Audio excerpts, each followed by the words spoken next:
I'm finally getting a little bit that it says that I'm on. I like to make sure that the recorder is actually going.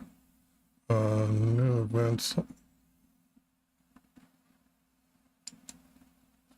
Okay, have to set up a few windows. And here I go.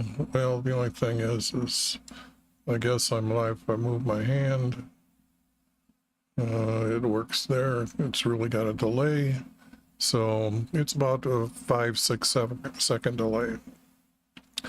If you've come across this video, what I have done is went through and found all the first writers formats in the Hebrew text, and I've combined them together so we have one great big long book, and we know that we can trust these words are from those that were there and were witnessing everything and what their words were. So I'm kind of like revealing text that has been covered up probably for probably starting right around 2,400 years ago, and then I'm now revealing these. Let me go down here and show you what I'm talking about. Better put my mouse over on this side here. I need this hand here. What happens is I found that two major words connected together. This in a 3-verse, as you see, this one is a statement. And then I have another 2 words, and then that's a comma, and then I connect 2 more words, and at any time I need to add the least amount of smallest words as I can to connect it to make it readable. Okay, now what happens, this becomes today we'd call it I would call it a small paragraph. But when I find another one that's so like it and like a continuation, I can say that together these two make a larger paragraph. Now let's go back 2,800 years ago when they wrote these. This is what is known as a psalm, and they wrote in psalms. And above my head there will be a message. Guess I don't see it. I better make sure that it rotates there. But what it is that in Jeremiah you'll read the text where the prophet wrote in, or the scribe wrote in, read in columns, or he read a 3 or 4 columns. So this is what you're now seeing today. Now there is a 4-verse and there is a 3-verse, and from what I've learned is that I'm kind of updating myself, because in the first, I think all the way up until like the prophets where you get Ezekiel and Isaiah, and what you'll find is that when they wrote, they'll write in, say, a 4-verse or a 3-verse, but all of a sudden, when they're changing subjects, they would write it from 4-verse and then go right into a 3-verse and hold the subject. And then they'd go back to another 4-verse when the next subject changes when they were talking or writing the story down. Now, when I get into those books of the prophets, they're too scrambled up. It doesn't make sense to do that because the text is way too jumbled up. So what I did was I left off the other day, and I couldn't get my keyboard to work, and I had I looked at it today, and the keyboard still works. I thought my cap key was not working anymore. But I was in here editing these verses, because what you see here is I got them divided by 2 spaces here to start the next group.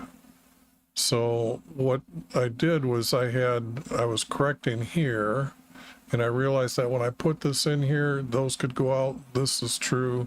This can go out because because bear false witness. This is just extra words that aren't needed now. But this was one of the last of the 12 commandments.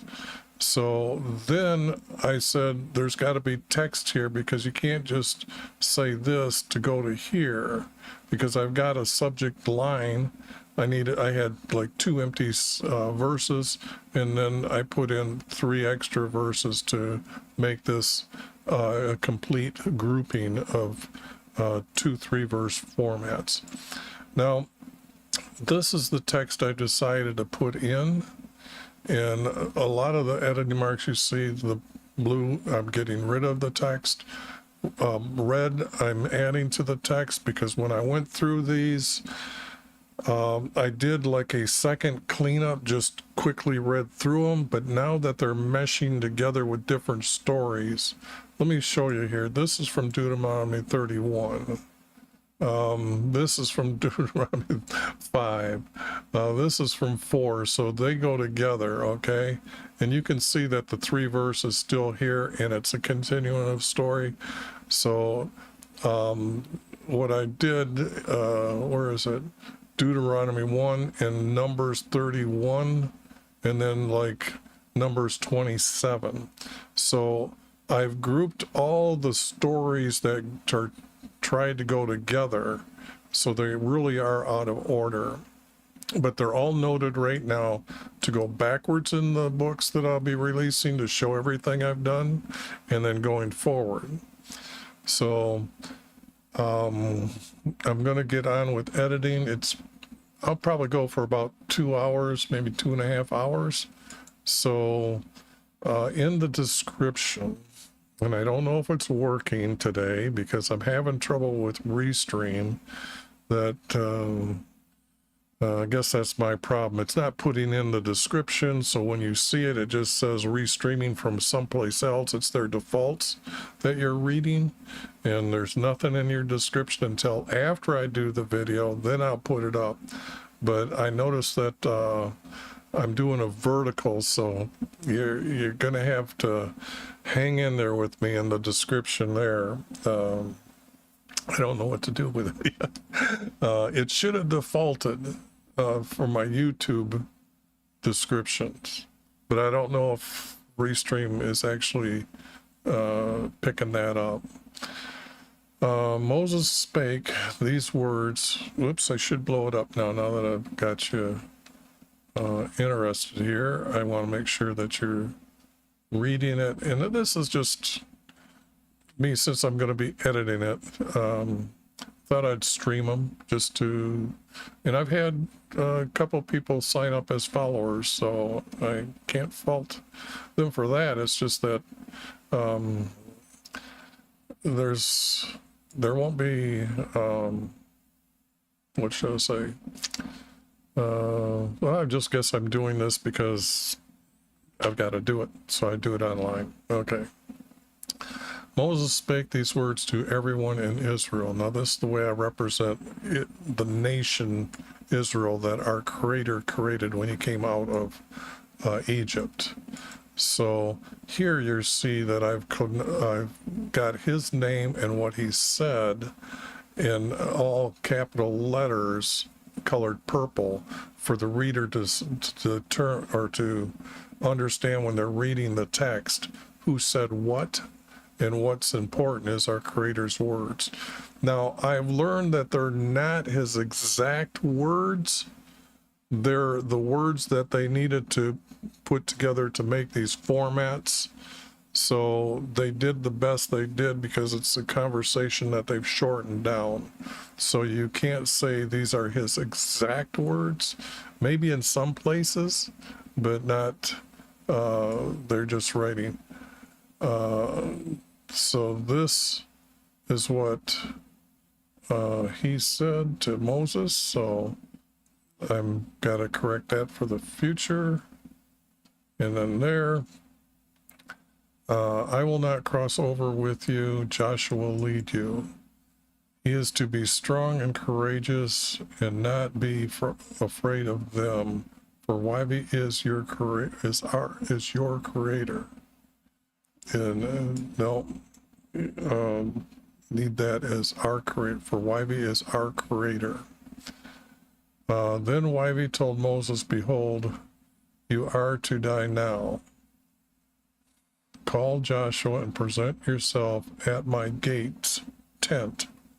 And why I did gates is because when the text was laying out when he was making it, it seems like these aren't going to be like 10-foot wide gates. They're just going to be a couple gates, but you have to understand that it has to be a large enough opening that they could bring the things in that were built into the courtyard. So there is a size that could be figured out how wide the opening is. And I just didn't want it one to swing wide open, that there were gates. And that means they closed them and there was those that watched or guarded the gates. So, and you will anoint him with my light's oil to be Israel's judge. Now this means that the title Moses had at the time was he was their judge, not a king. And there's going to be judges up until the time we talk about Eli in Samuel, that then Samuel, as he grows up, the people want a king. So the text before this should not ever say a king. So now the light's oil, that is special oil that's in our Creator's tent for meeting with him, that the high priest, first thing in the morning when he opens up the doors to the tent for meeting, the first thing he does is grabs his robe that's hanging in there, puts it on, and then goes through into the meeting room and lights, or he fills up the lampstand bulbs or cups with oil, make sure there's wicks in them, and then lights them. And then he puts the lights out at the end of the night. So I don't understand, or I don't know how long oil will burn, how big that cup is, but I will find that out. Now, then Yahweh told Moses, "You will die. Going up the mount." Let's see. Oh, this was a verse in the chapter 32 that it starts out right here. That actually was the last line for this group. So this is what I mean. It's like, this is 32. See how far away that was from 31. So there, when you see that, that's all I got from 31 because I don't have part 1 and 2. So when you see me throw out half the text of, say, like a chapter, when you see those books, and then what happens is that when I'm doing 32, it just pops up that this is exactly what's going on here, that the story continued. So it has to be, "You will die."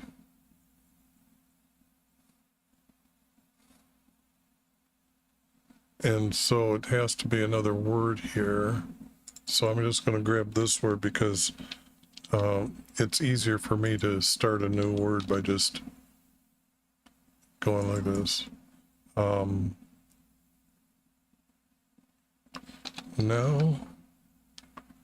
and then that's Creator, and I'm adding that. Now go up the mount from the land by Moab that looks over the land I am giving Israel. So let me get a map to explain what's going on.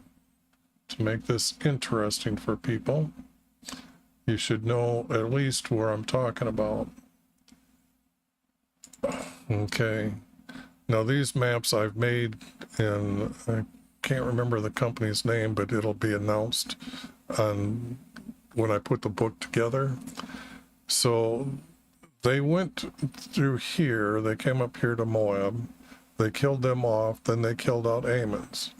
So what I believe, because there's really no text saying where they're exactly at, But what happens, oops, this isn't the best of maps to show that. Let me get the one that's got the rivers here. Okay, here we go. Now, this is this mount here, and this river goes like this. Hold on a second.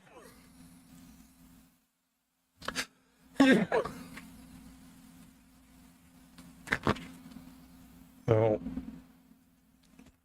it's depending on where Israel's going to cross the Jordan River, and to reasonably think out where it's at, that these mounts are so high.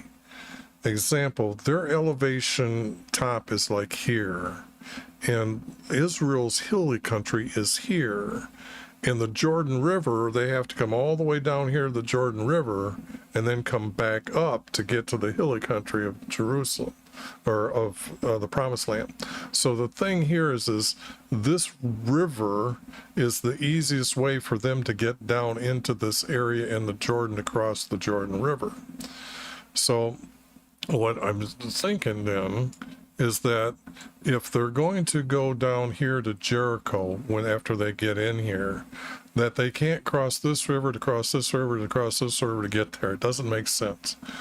But it makes sense that it would be here that they came, for the simple fact the more closer to Jericho doesn't make sense to me. There is probably 500,000 plus people starting to cross, and they're going to need a great big area to gather, okay? So they'll be coming across, and they're going to be gathering in this area. Now, this might be a mile by 3 or 4 miles here. Where's the scale at? Do I have a scale here on this one?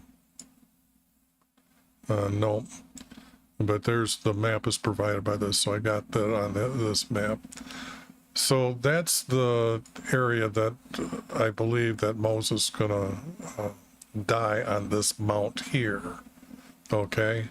Because this one is towards Moab, because the next mount is way down here for Edom, okay? And that's where Israel's brother, when he left, he established his own land. Okay. Then Yahweh told Moses, "You will die. Now go up the mount from the land by Moab." So when I've got these words being very descriptive to look over the land, I want to put a map in here. So I want to make sure I make a note that when I go through, I say maps, maps, maps. You know, I'll place those maps a little bit smaller than what they are, but just give the people a general idea.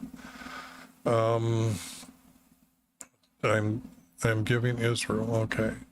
So Moses, servant for Yahweh, died there, and we buried him in the valley, but no man is to know his burial place. Now, what I'm talking about is that the way it's sloped down to the river, somewhere along this valley, they're calling it a valley, somewhere along there that they buried Moses. So when you see them dig up the bones of Moses someplace, you'll find out that most of them are wrong on the internet. They're just trying to actually get clicks and make money. They aren't really truthful. They don't investigate the text a lot. So then Yahweh descended on a cloud, and he told, I don't know whether it's Moses or Joseph right now, I'm going to make a promise before you for all my people, but they are to obey my commands to you. Okay, this has to be Joshua. Okay, so now I'm officially going to get rid of my words here and say that I literally had to add either one of their names so I knew where this text was going to, although I did note it here.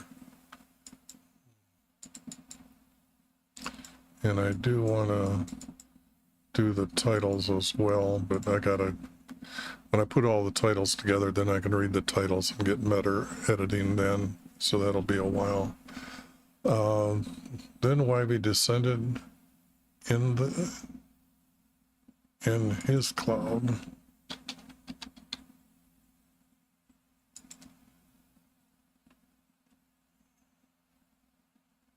Oh, I help out. That's why I've got 2 armrests on this chair. I can do this. 2 hands. And he told Joshua, I'm going to make a promise before you for all my people, but they are to obey my commands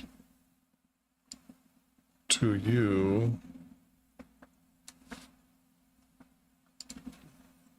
beginning today. You are going to remove them,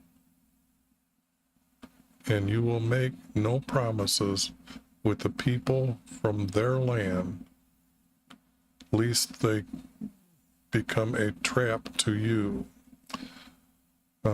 You are to destroy their altars and smash their pillars and burn their idols. For Asherim, who they were, for Asherim is who.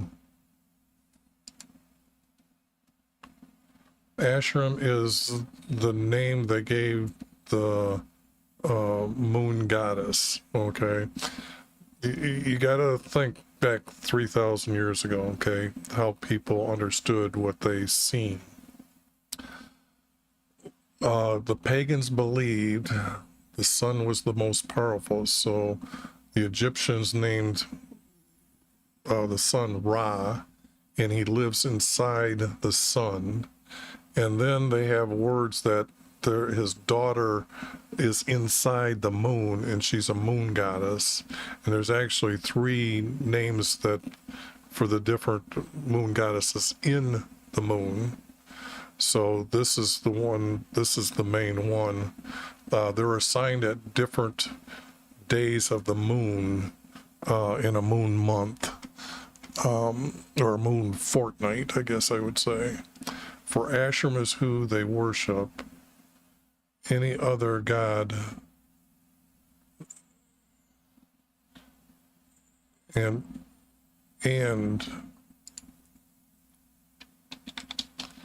any other god they bow to. So here he's telling them the main one, and then there's these other gods. Now, example, the church did not do anybody a favor, because if they were in control and the power for all science and knowledge for 1,600 years in Europe, they could have renamed Mars, Jupiter, Venus, Saturn, but they left these pagan god names on these, and they also labeled the months after pagan gods and the days of the week after pagan gods. So that's how we got these names. The church did that. So back then, they thought these planets that we know today, they thought they were roaming gods. So they gave them, they were able to move about like the moon in the sky among the stars. They didn't know the stars moved over 30,000, 50,000 years. So the thing here is they believed the stars were gods. So a lot of times when you're reading a text, you will see that it'll say Lord of Hosts, and that's what they're meaning. Those are the hosts or gods that when you die under their practice, this is how they ascend into heaven. So this is why I spelled God this way, is because technically that's a special symbol for the practice of those who sit and meditate to have sex with a female goddess. So it goes right here, right now. and any other god they bow to. So they would have altars also to Mars. Now, the thing, Mars is a war god, okay? What they observed over the 1,000 years is that when Mars will come closest to the Earth every 2 years, and when it's closest to the sun, they noticed people were going to war, flat out war at this time. Just like the hospitals know on a full moon night that there's going to be more activity in the emergency wards because this energy that's building up in people causes them to now be more aggressive. But they understood Mars, and that's why they understood Mars over a long time. That's why they designated him as god of war. And the people. Okay.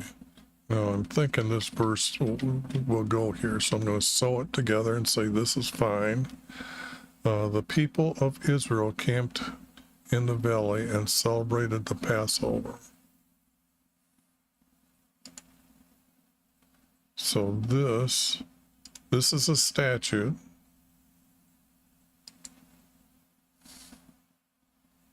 And it would be his it would be passing over, his passing over. Okay. So so now you know the length of time that when they set out to march or to leave to go into the promised land was, I think it was said in the second month that they set out, and then their second 5 count for a month. They didn't have normal months like we do, or they had better months than we had. So this seems like they all within a year, and that doesn't sound like enough time. Okay. So this has to be understood that when they left, they had to battle the Amaleks, then come around, they had to battle more people, and then go up a little bit farther and more people. I just don't see it happening that way. So this text, should it be put someplace else?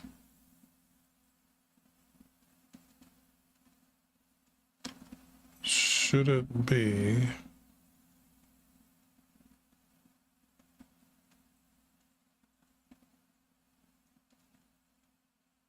because these are Moses's last words.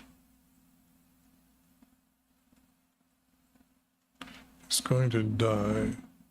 Should I put it on after this?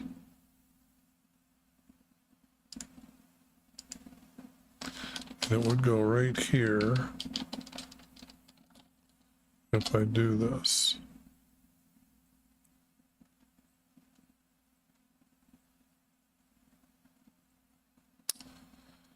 Okay, because I have 2 groups here, and this is a single group, and I don't really, and this starts as a 2 groups here. And now Joshua, I'm going to move this text .8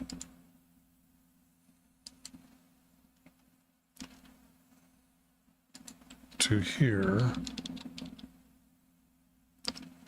And since it's going to be left alone, I've got to put in that there's missing verses. So let me see how long that is if I make it 11 point. Okay, if I get rid of this much and say period and go down here, start another line, oops, comma. and say, okay, that's what's going on. One more. Okay, so that's going to be put up here. And I don't know why the screen is jumping all over. Maybe because I didn't refresh my computer. Now, then, after they sell and press, then Wivey talks to them. And this, so I had to move this, move up. And for people to find it, I've been doing like 1-1-B1. I've had to really figure out how to do this. I've already used up all the letters that I want to do it with. So this, I want an 8 point. And then I will say this is where I moved it.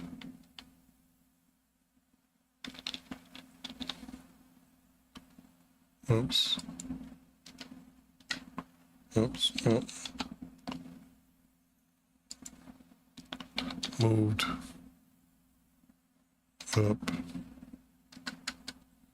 here, and I like giving it a color just because I can do red, just because it will be easy for people to go and locate. Okay. Now after the death of Moses, our servant Moses, our servant for Wivey spoke to Joshua like to Moses, and now he is his servant. Moses is dead. Now you are to arise and cross over the Jordan, and you and my people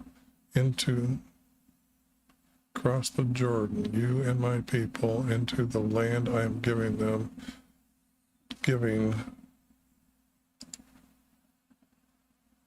to the nation of Israel, to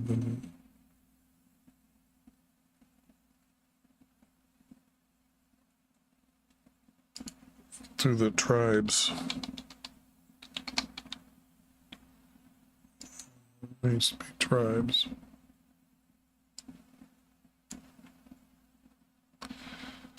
So you notice here, the promised land is still on the other side of the Jordan. It does not include the other side.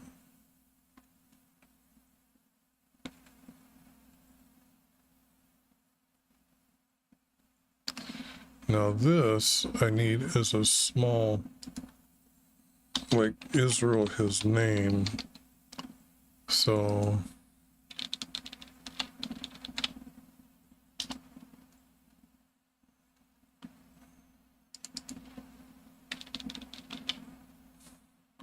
tribes from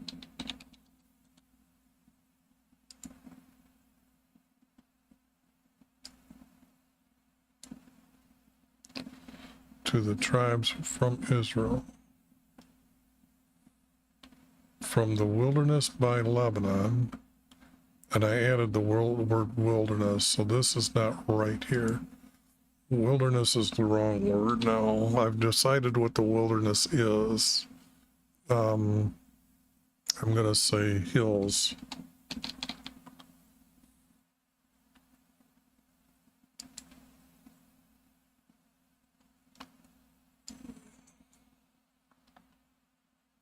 From the hills by Lebanon, even as far as the river for Egypt. Now that is not right. And I'll show you why. Because the Amaleks existed. What's wrong map?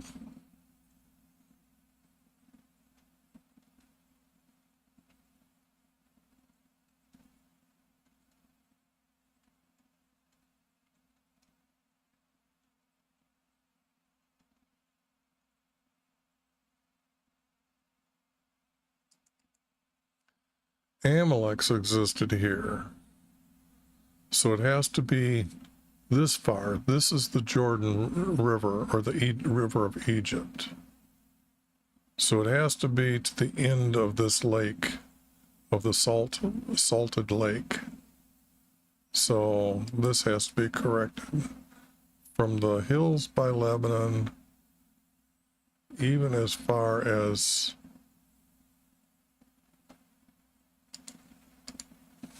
the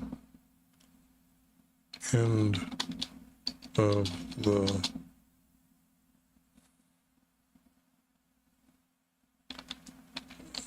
salty. Now, if I just put the word salty, end of the salty, because you know, people call it the Dead Sea because it is a salt water, but it's too salty, so it's over salted. As far as the end of the salty. So I'm going to add all these words.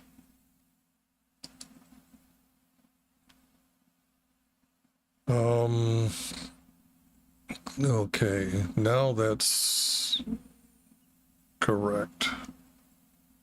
Okay. All the land from the Jordan River to the Great Sea. So he's now defined.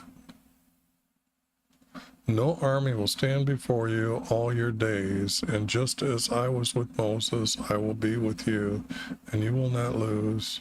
Be strong and courageous, for you will give my people the ownership of their land. Only be careful to obey my commands Moses gave you. Joshua commanded the... Now see, this is where one of these should be a 4-verse and a 3-verse, but it's not this way.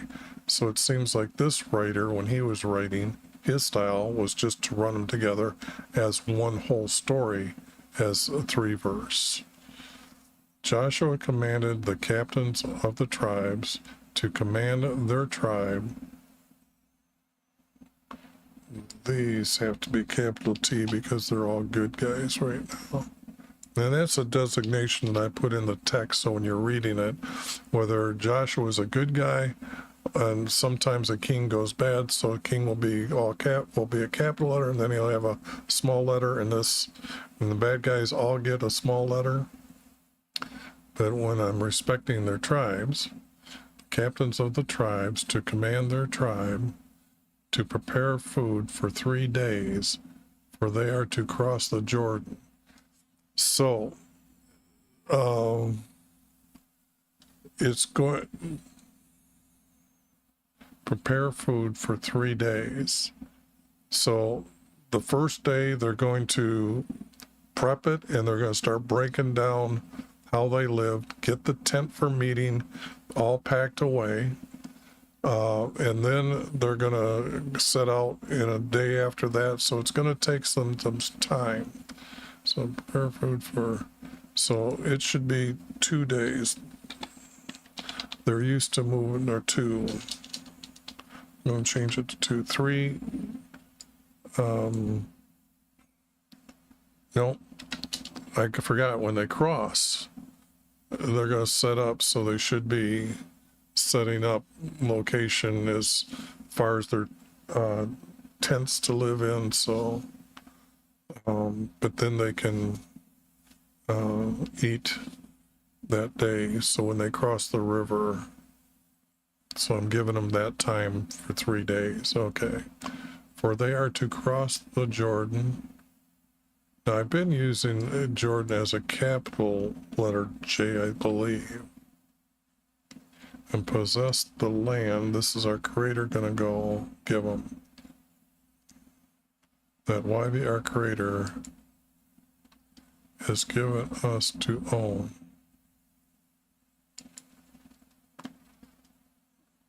And to the Reubens and Gads. Okay, I've been doing capital letters here.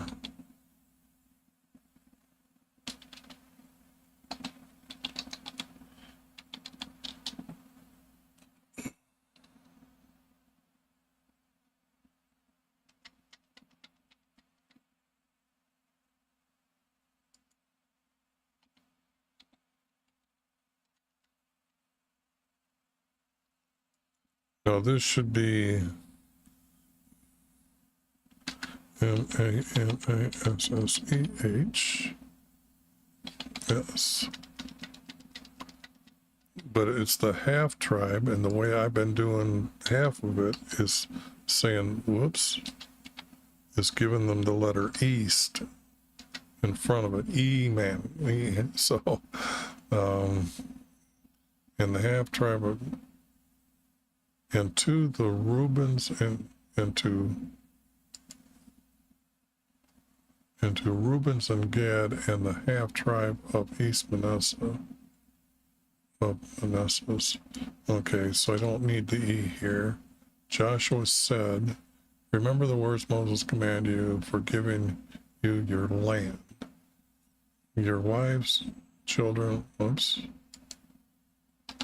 your wives, children, and flock will remain in that land he gave you. So this is designated by Moses. But your men will cross with your brothers to battle. After you help them, then you will return to your own land, east of the Jordan.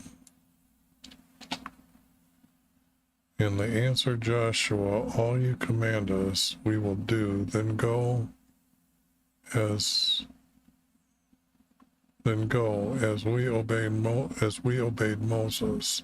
All of us will obey you, for Wyvie was with Moses. For Wyvie was with Moses too, yeah, okay. Then Joshua sent 2 of his men as spies, and he secretly told them to go look over the land in Jericho. The land in Jericho. Now see, this is I can't say that they own it yet, so this is pagan, so we have a little j there. And they went to Jericho to an inn of a harlot, and her name was Rahab. Then it was told to the leader of Jericho, we saw men from the sons from Israel, and they came here to spy out Jericho. And the leader for Jericho sent them to Rahab for her to bring out our men who had come to you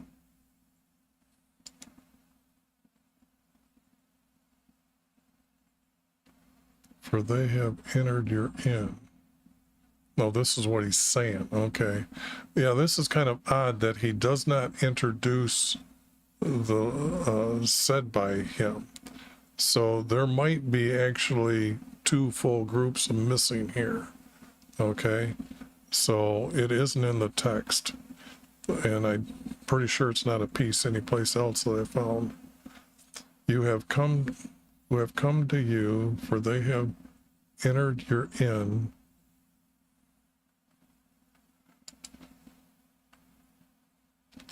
and they came to spy on us. But Rahab had taken our men and hid them, so she said, yes. So she said, yes. The men came to me, but I did not know where they were from. But the men left, and I do not know where the men went. So pursue them quickly. But she had brought them up to the roof to hide them. Then after she went to the roof, to them on the roof, she said to our men. Now here's the conversation when the writer switches. So I'm noting it for the reader. We know Wyvie will give our land to you, and fear of you has fallen on us, and everyone in our land, fallen on us, and everyone in our land. For we heard Wyvie dried up the water of the Red Sea as you came out of Egypt, and what you did to the two leaders east of the Jordan. Two leaders have to be two kings.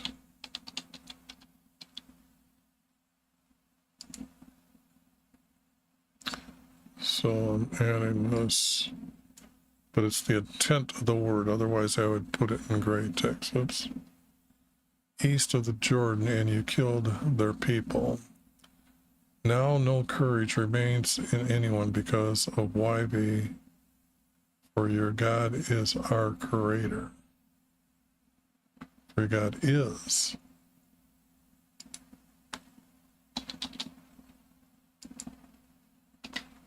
For God is our creator. Now please swear to me by YV, since I was kind to you, you will be kind. You will also be kind to me, and to my family's, and to my father's family, and spare my father, mother, brothers, and sisters. Will live.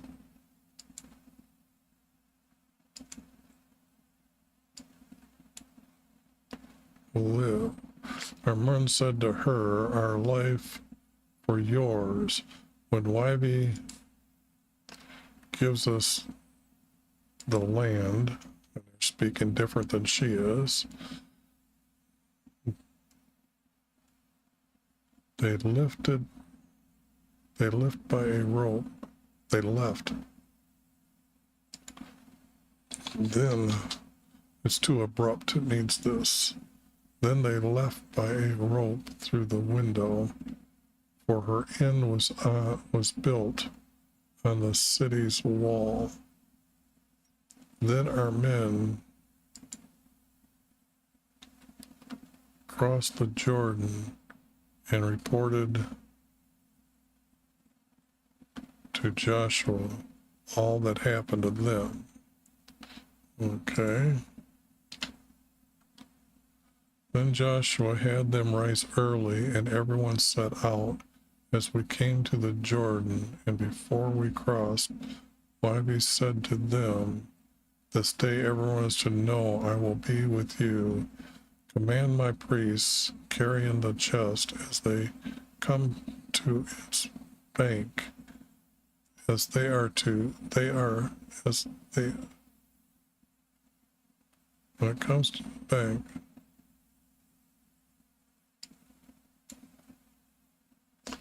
they are to stop by the Jordan. Then say to the leaders of Israel, pick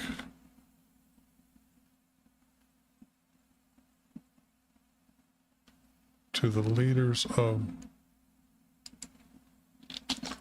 the, this has to be changed to tribes.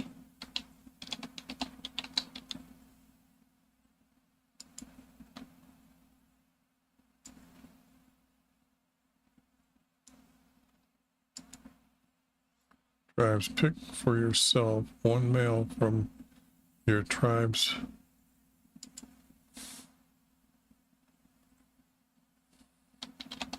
from Israel,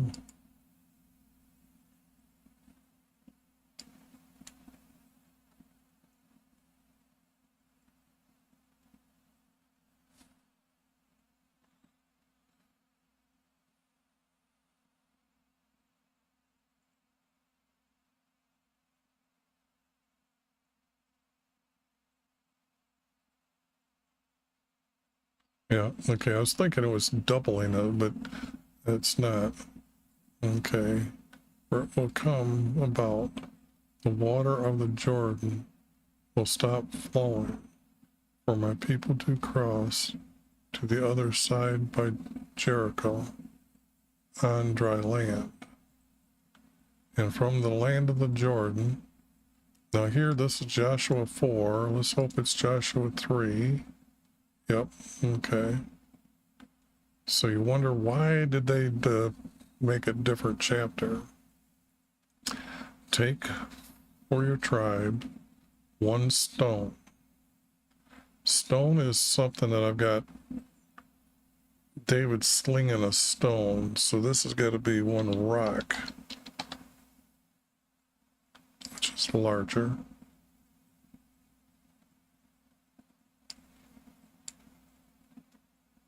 And when your descendants ask you in the future, what do they mean to us? You will say to them that Jordan stopped when we crossed.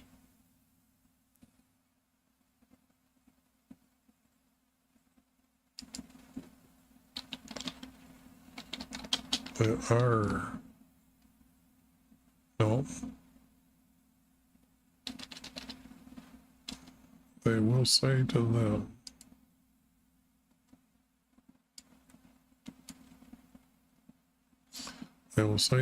that Jordan stopped when we crossed.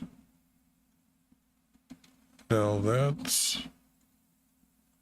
I've got two here, so that's one group, and then this group, so this has to be two, and yes, this is missing one.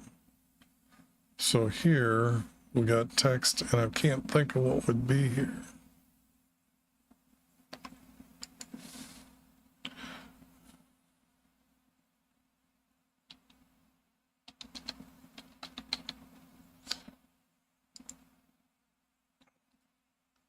Now these are now special rocks,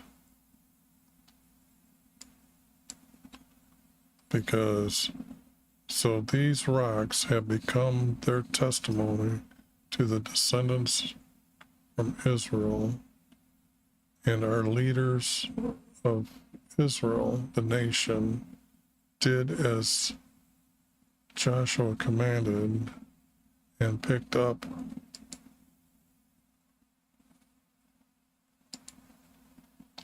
their rock.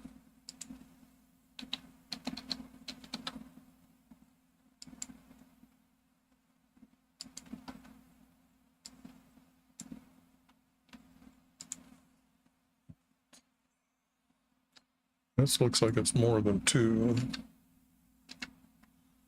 And as YB commanded Joshua and our people hurried across, then the dry land was covered with water.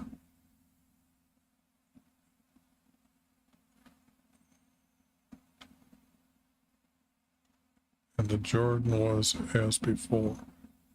Yeah, I think I should downsize all Jordan, the word Jordan. So that I got to make a note, because this is just going too far to go back and edit.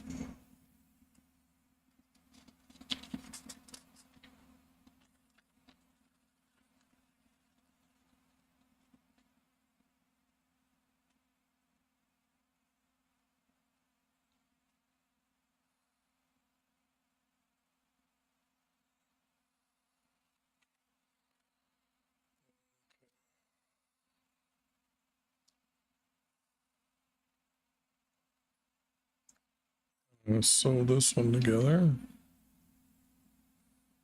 Now Jericho was tightly shut because the sons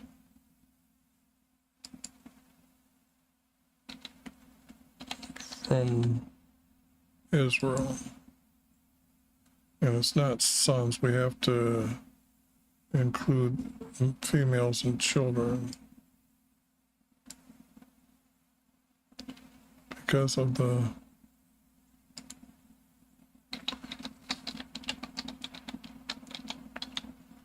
descendants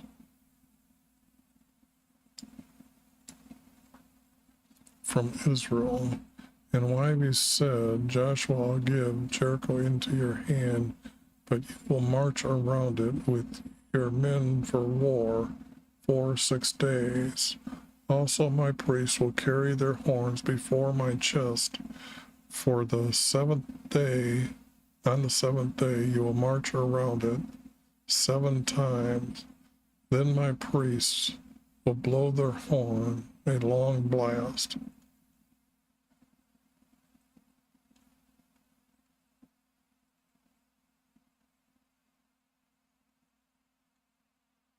You will march around it with your men for 6 days. It's got to have the word once around here. Nope, can't put it in, so it has to be understood that they just walked around it once. And then now on this time, they're going to march around it 7 times. Then my priests will blow their horn. Then my priests will blow their horn, a long blast.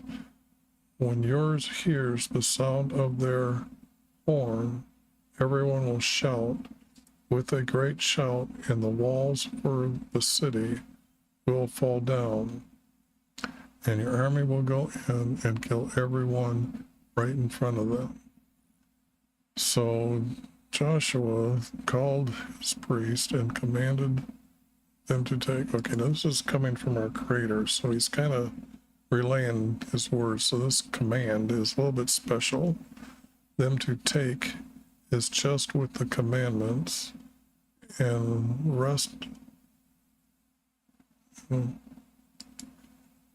rest of his priests are to bring their horns.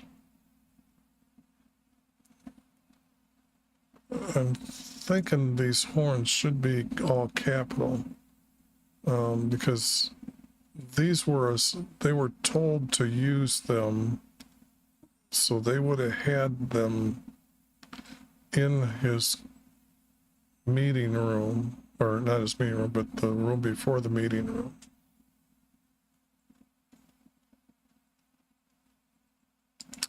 So I'm going to make them special horns. So when the search comes up, you'll find that there's different horns for different uses by different. Levites have their own horns in their own, wherever they're located in the tribes, and they're supposed to announce the year of Jubilee before that year, the 7th year starts, and that's why they have horns as well, and they're not the official horns.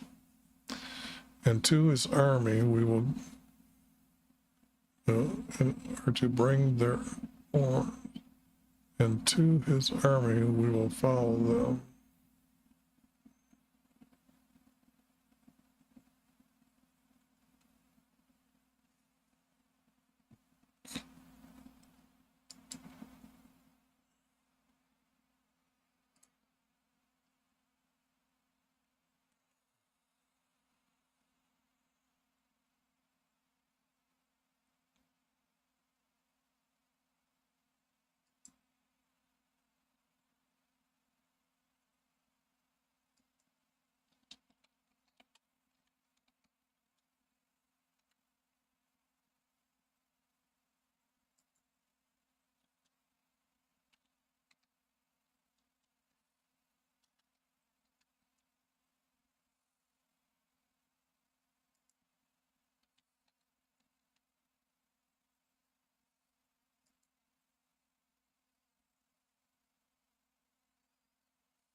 And they are to be with our army.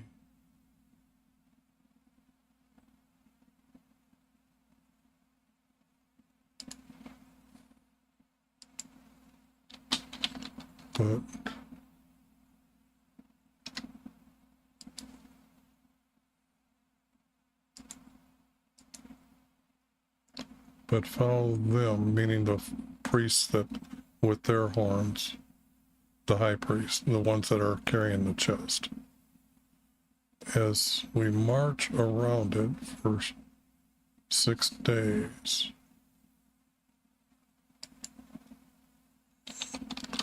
But on the 7th day, his priest will blow, this is our Creator's command, will blow a blast from their horns, and you will shout loudly, and the walls will fall, and we will kill them all.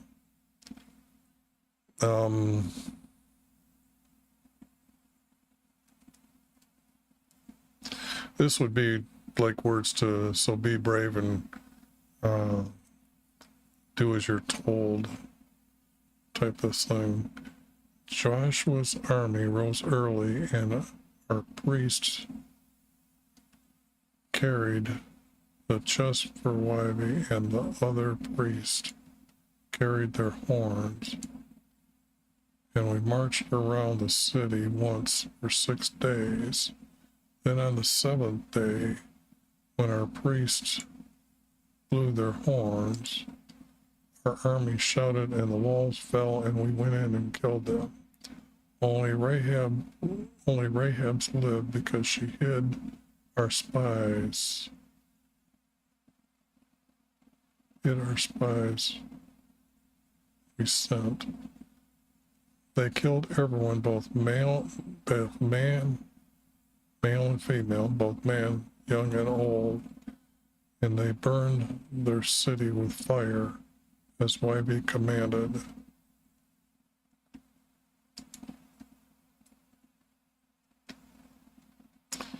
Then Joshua sent spies from Jericho to Eli. Then Wyvie said to you, okay, these are going to go together as a group. Arise and go and battle with Eli's. I will give you their city, and you will do this to Eli's men. You'll set an ambush. Your men for war. Our men for, no, okay, I say it's something, it's not him continually talking. I get confused, so a lot less confusing what the Bible is.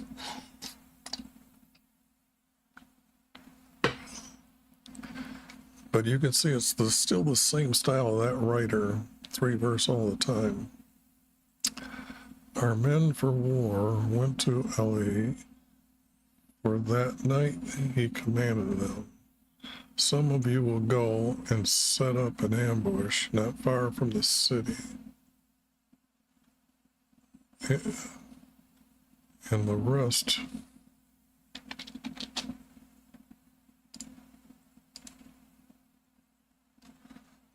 of our men, I forgot to check to make sure everything's okay. The rest of our men will approach the city, and when they come out to us, we will flee before them, and they will come after us to draw them from the city.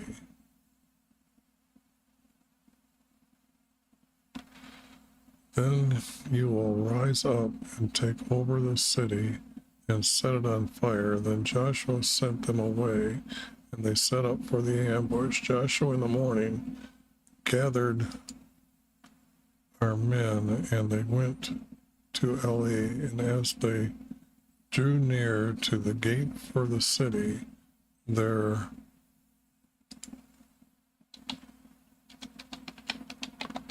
guards saw them.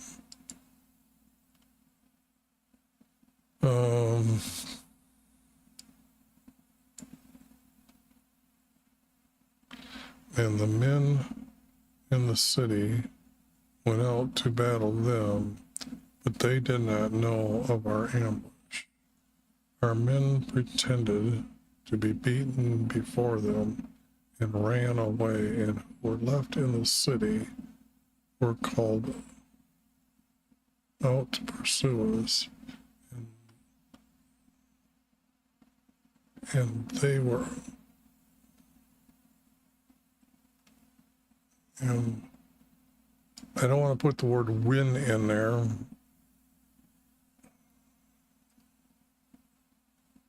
but I'm going to. And I'm going to say this now becomes the major word, win and city. And I know the word is out. So how do can I say And as they were out, yeah, I'm going to put and as.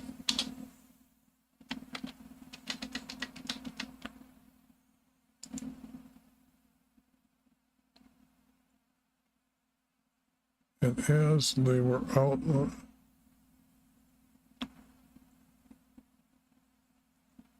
and as they were out of the city, our ambush entered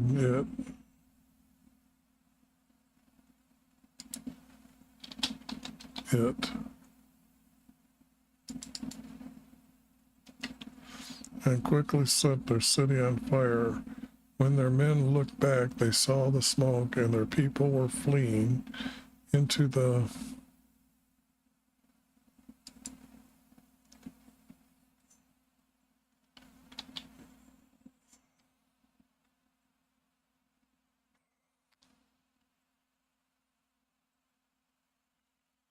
men were fleeing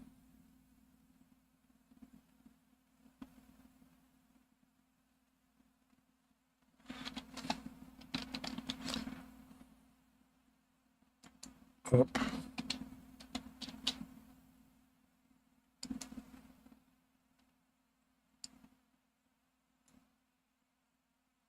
to the hills for safety, and we returned to pursue them. Joshua and our men killed their men and left no survivors. Killed their people.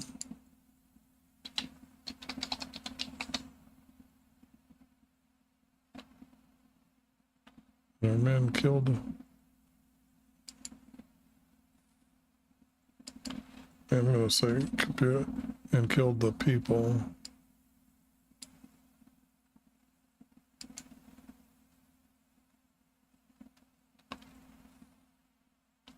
And left no survivors.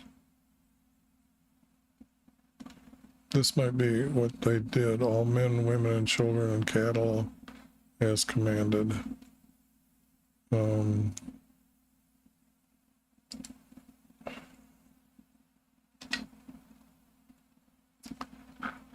When the leaders west of the Jordan in the hill country and in the lower land to the coast of the Great Sea and upward to Lebanon, heard this, they gathered together to battle with Joshua.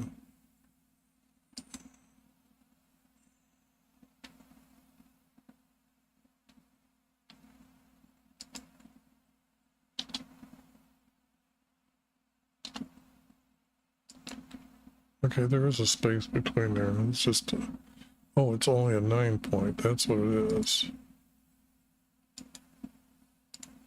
That looks a little bit better. So, what I should do then is go here, special, where's the word space? White space. This needs no forming, and make it 11 point.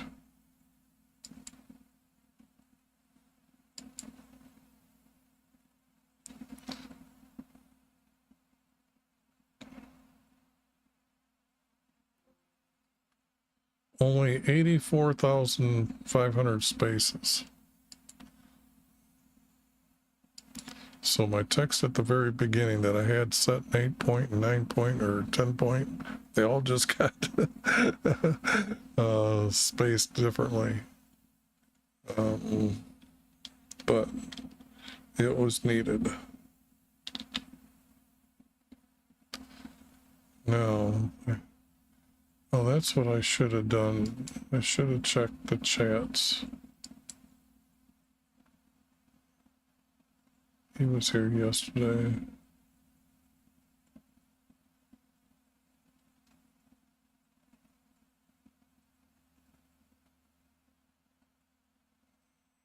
Okay.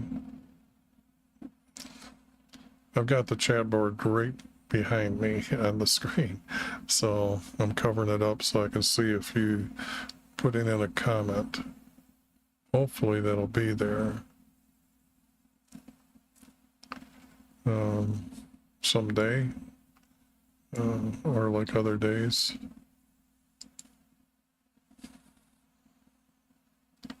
Heard this and they gathered together. So this,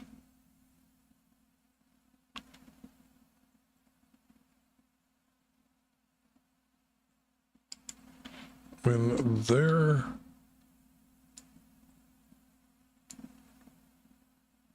because I made him a leader of the city. Okay. Now, these leaders act, there's 5 of them that are going to act together as leaders. Or the other 5. So there might have been 6 of them assigned to small areas. And they were in control like their own little sub-states. Okay. There was no one king over all Canaan, in other words. When there are leaders west of the Jordan in the hill country and the lowland up to the coast of the great sea and upward to Lebanon heard this, they gathered together to battle with Joshua, but they win the people. I got 3 words here. But the people,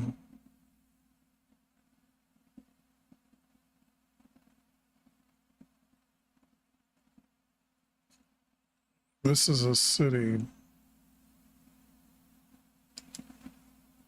I gotta get rid of that word. But the people in Gabon heard what Joshua had done. They acted craftily and sent out envoys, sent out messengers.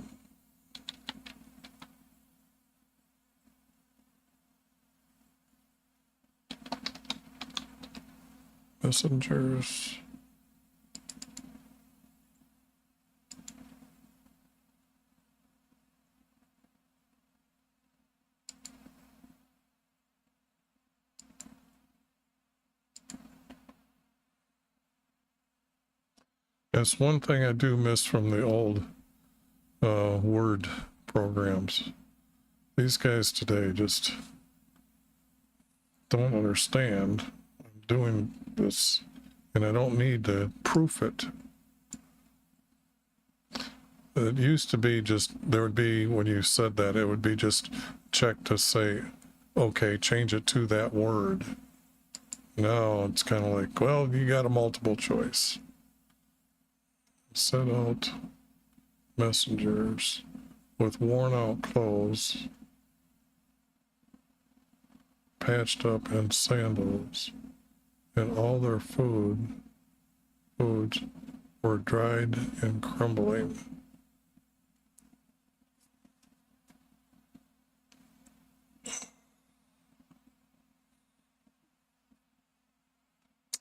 Can't be all their foods and all their bread and all their bread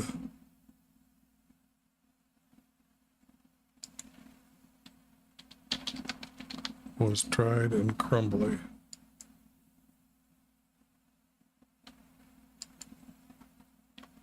This has to be bread. You can't have crumbly food because you have dried fish, dried meats, things like that they would have took. But the breads would have been a faking out of them to say where they were at. Okay. So I see the delay is getting quite long now. So it's now back to that maybe 20-30 second delay.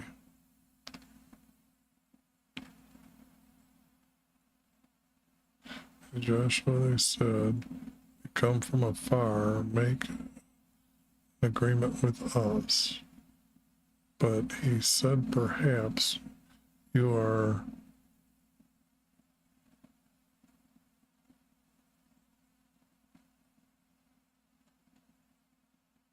We come from afar, or we came from afar?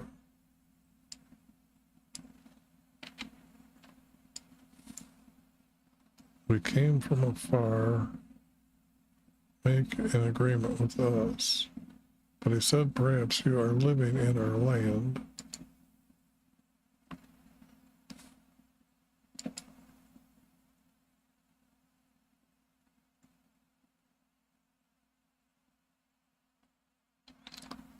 So we will not make an agreement with you. And the answer, Joshua, we will become your servants, but we have come from afar.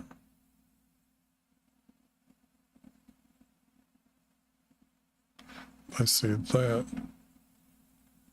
Can you say a random quote? Let's see, I've got someone chatting from Twitch here. Can you say a random quote? I don't know what you mean by that, but what you're seeing here is the first writer's formats that I found. Let's see, I'm on page 60. So I took all these books, okay, and I went through everyone to find a format or their first writer's formats. So let me see where I'm at here. That's way too far. And what you're seeing here, up on me right there, that I see on the screen, it says they read in columns, the scribe read in columns. And what, let me put the mouse over here and show you a little bit. What I found was two major words make a verse. And I added the least amount of words to connect them. Then what happens, this becomes a small paragraph and this becomes a small paragraph when I keep repeating. The 3 verse pretty much means this is a statement and these to connect as a sentence to define the statement. Not all of them are like that. There's different writers. But this is what is known as a psalm. And this, when they're written together like this is known as a psalms.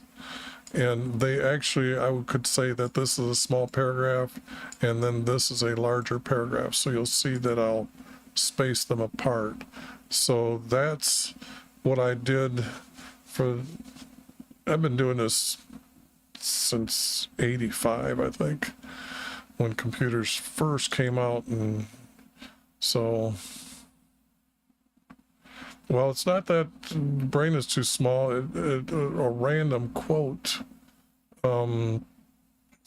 because I've changed the text so much. Example, the Bible isn't being edited by the good guys. Here, let me show you something in 1611. This is words from the preface. But here, the preface translators, I put it into English, put these words here. A great clerk, Gregory the Divine, with a capital D. Okay, and then why do you study the text in the Bible? Well, let me show you something here. Let me put this back to 99 and then get close again here, because they tell you what your reward for studying. Lastly, the end reward of the study thereof, which means the text, is just to have a fellowship of the saints and a participation of a heavenly nature. Our Creator created everything. Everything is our Creator. So that means that whatever they're saying, you're not entering into heaven. That's why you're not reading the book.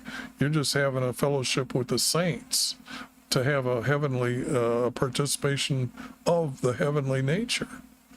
So these guys were not believers. Our Creator exists.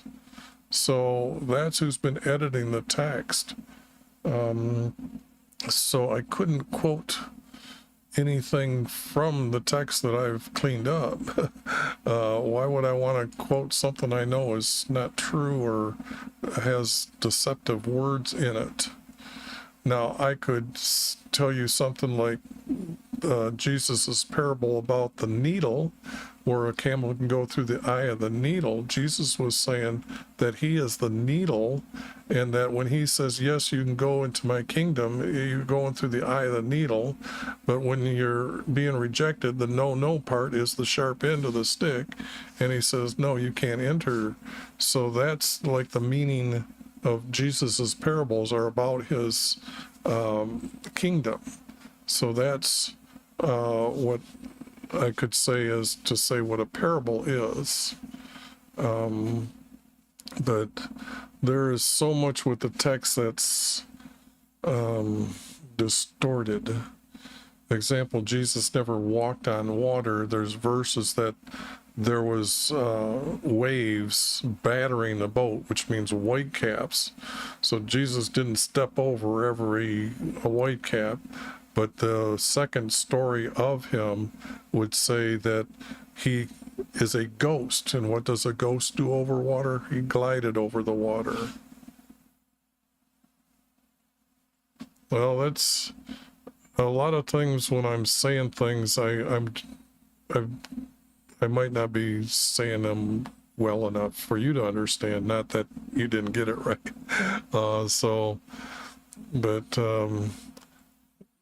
The effort that I'm putting in here has been a 30-year study. I actually am registered in the Library of Congress to own the copyrights to the what people call the Old Testament, because I found this poetry-like format. This example, they'll say fathers, sons, mothers, daughters, hills, mountains, fields, streams, that type of connection in the words. If you've ever heard somebody read from the Bible, from like an audio book, you will now hear that connection between the verses. All I did was clean them up so they only were those verses. And then over time, I've found our Creator's hidden formats that are in the text that has 3 or 4 rules to bring out a verse. But this kept popping up when I kept editing books, that I realized that these are the first writer's formats, but you more or less have to trust me that that's what I found. Let me bring up one of the books here that I can show you. What I'm talking about is how bad I had to edit the text. Let me just go here. Let me just grab anything here.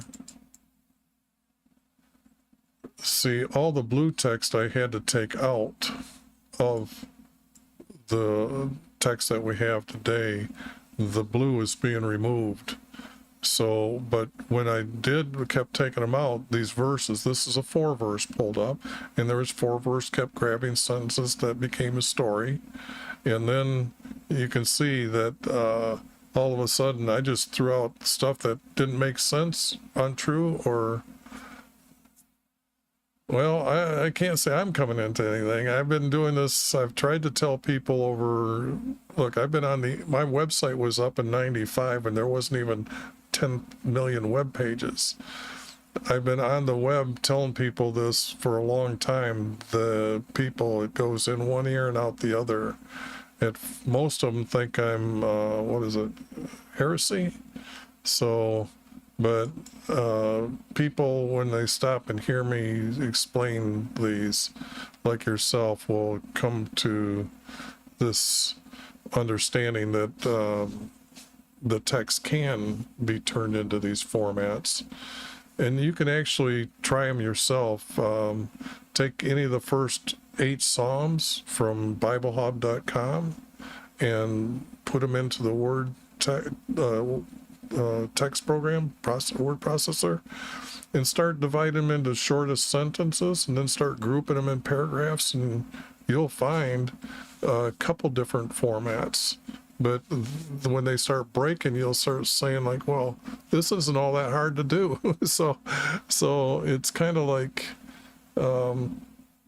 I enjoy doing this because I've learned so much, and this is going to be released, or I do release them on my website, that you can click on them and read, say, like our Creator's Hidden Formats.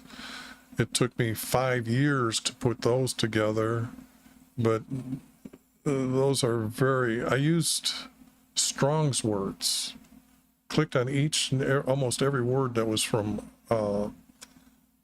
Strong's words to then put them together with the shortest amount. So, okay, thank you for stopping by.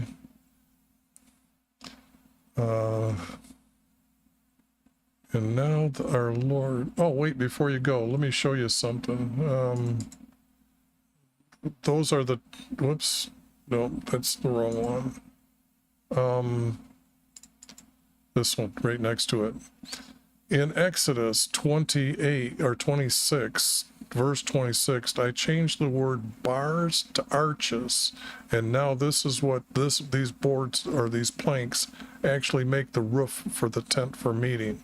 So everybody, all the pictures you see out there of the tent, they didn't figure out what the word bars were. They're arches. But this word bars goes all the way back to the manuscript words. So there's the revealing to you of having the knowledge of what the tent for meeting and then the house for meeting with our Creator looked like. Or looked like. Now let's see. Boy, I didn't do any editing on all them.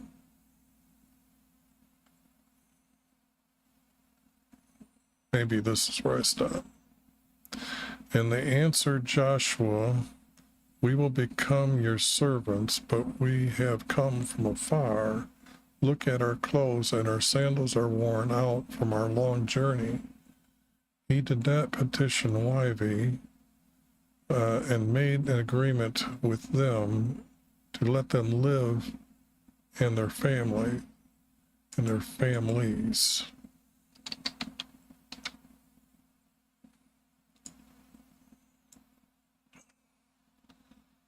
But 3 days after they had an agreement, he heard they were within our land. That's a promise from our Creator. And our people were now against Joshua, but they did not kill them. Joshua called for them and asked their leader, why have you deceived us?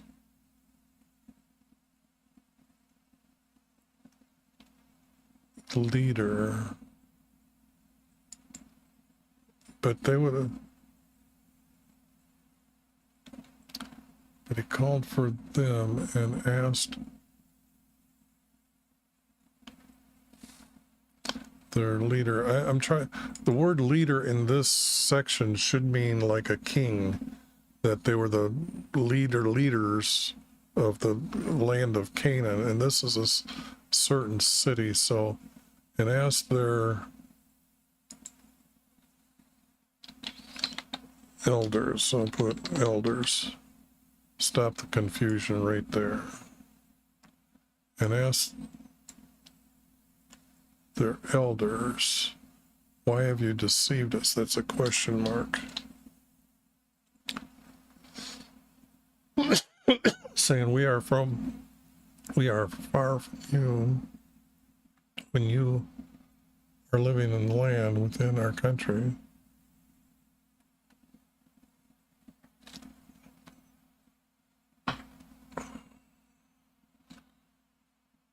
Okay. They answered, because you were prophesied by Yahweh, he will give you our land. Now this means, you got to understand, the people that are living in the promised land are actually descendants from Noah. Some of them absolutely became flat out pagans, having sex with each other and animals. And they, according to the text here, at this time, they had to set up all kinds of altars to false gods and were obeying them and worshiping them. But this city was still the good guys. So when this sentence was here, I'm sure, or this conversation was here with the elders, that meant that that city had their own belief given to them from way back from Abraham's time. And they were still teaching their children. So this had to make Joshua at least feel good that he made an agreement with them. But you're going to read here that the people didn't like what Joshua did because our Creator said to kill them all off, because otherwise they're going to become like a trap or a pit to you. Therefore we feared greatly our lives, and you are doing this. And you are doing this. This would be them knowing that it's our Creator will give you the land. That's what this word "this" is. And this would have been command from our Creator. So, behold, we are in your hands to do as is your right. And to do as it is in your right and in your sight. I have to put the word "and" to smooth that out. And I will be going over the text again. And in your sight to do to us. So Joshua made them hewers of forests and diggers for wells. Okay, but this would also been, and they remained in their land among our people, is what I'm seeing here.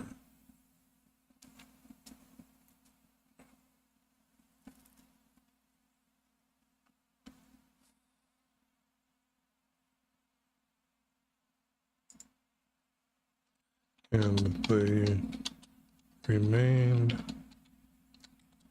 in our land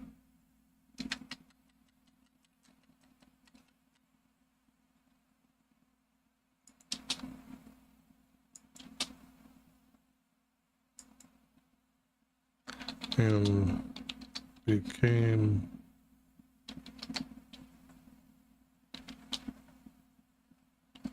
our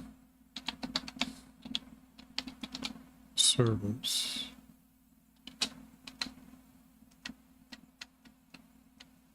Our servants.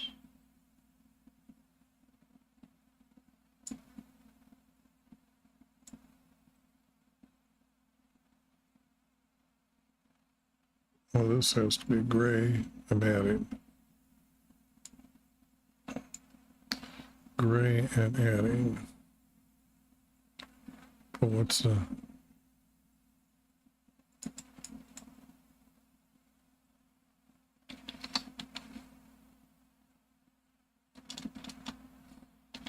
Or they followed YV.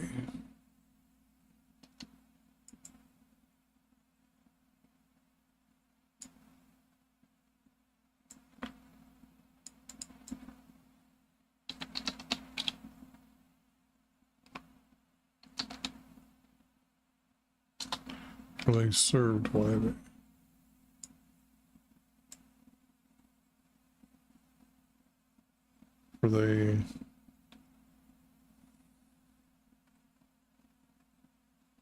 Or they served YV.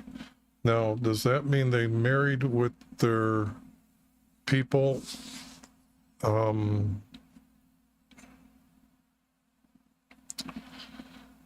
Because they were starting to spread out, and I think they would have. Not sure, but I'm thinking they would, because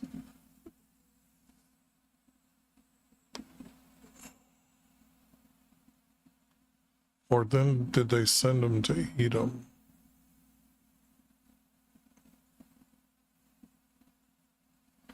That's a big question. That's going to be a question.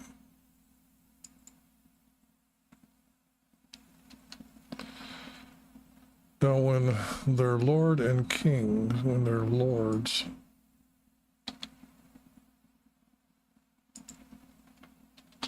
House.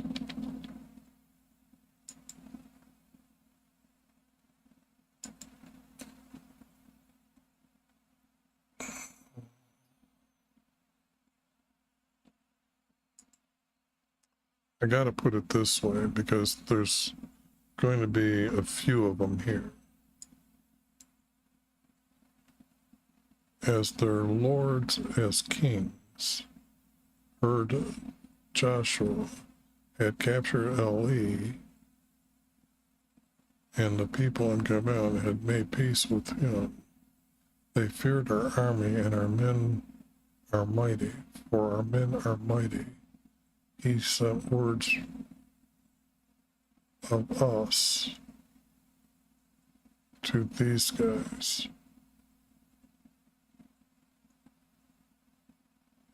As leaders in and by. This has to be and.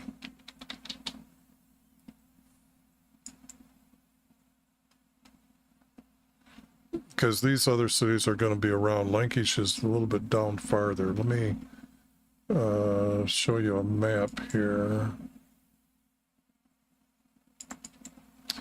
Now, what they've done is they've come in, whoops. Yeah, I think Lankish is on here. Lankish is way down here, and they came in here. They're going to down here to clean out the short end of the stuff. So I don't know where Gabon is at. So it had to be something like right up and through here when they came. No, they would have had to been somewhere along the coast or something, or somewhere in here. Go across, cut them off, and then go after them both ways. But these other cities are going to be above or below here. So that's the way I understand the text here. So it's to home Purim and to Joshua and his leaders in and by Lankish. And I'm going to just say that's not needed no more. And his leader in language, asking for help to attack Gabon and make peace with them. For making peace, ask for help to attack for making peace with them. The leader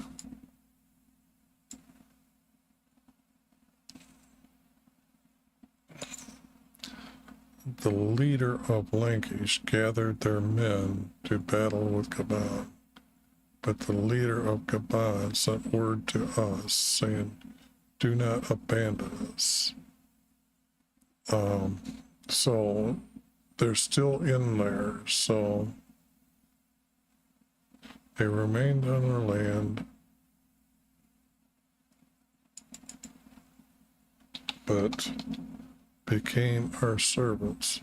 That would mean that happened like after they settled the land or after they got done fighting. Come and save us and help us battle the men from Lankish. So Joshua came with all our men and battled with their leader.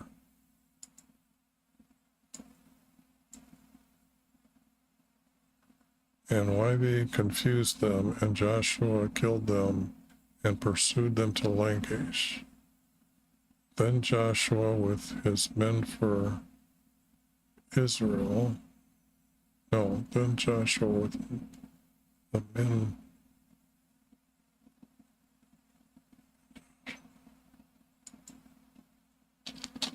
His men. His men.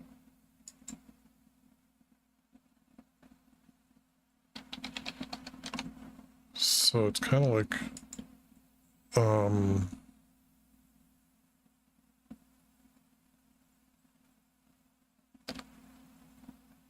They have to be from all Israel. I was thinking maybe just a tribe of them because there's 12 commanders now, and he just took his men, but they would have had to come in force, so it has to be from Israel, the nation.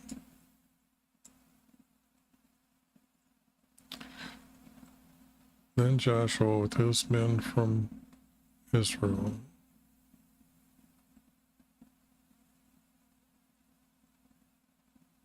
No, the men from his tribe entered their city. I'm going to put that.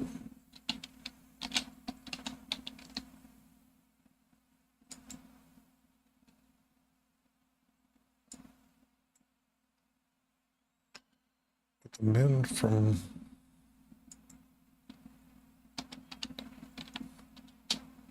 his tribe entered their city after he captured it.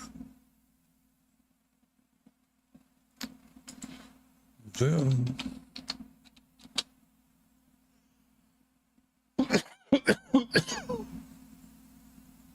well, this has to be corrected. That true here.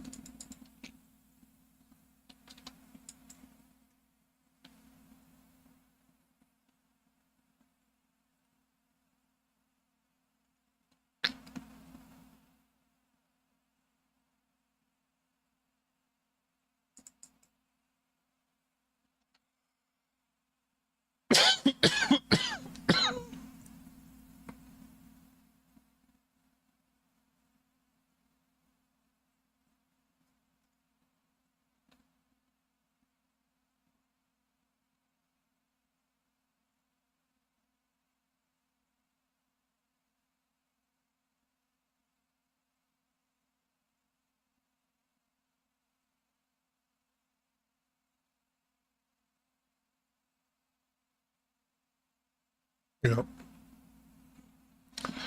Boy, my voice is starting to crackle here.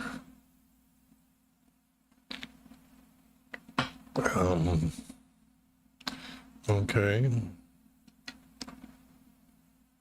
And Joshua ruled over the promised land. Not ruled, judged.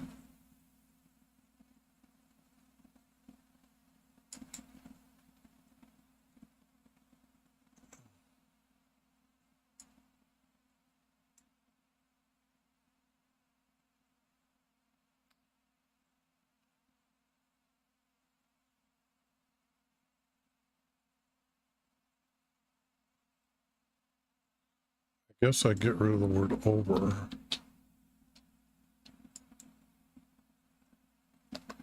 And Joshua judged the promised land as might be promised. Then Joshua assigned it for their inheritance according to their tribes.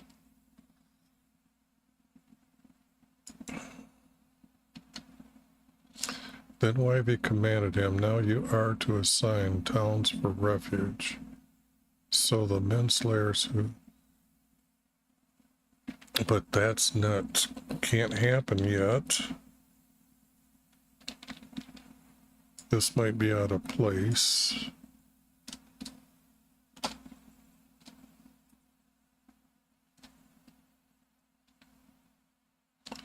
Because you gotta assign the land first to then have the towns for refuge set up. So then Wivey commanded him,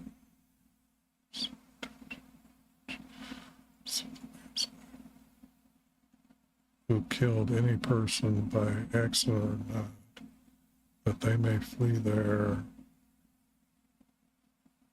They will, that they may flee there.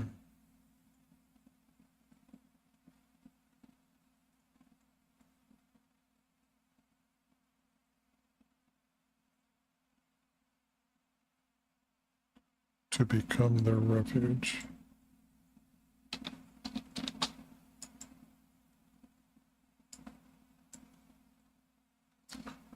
From the avenger of blood, and these will flee to one of these towns, stand at the entrance of the gate at the entrance, at the gate for that town, of the gate for that town.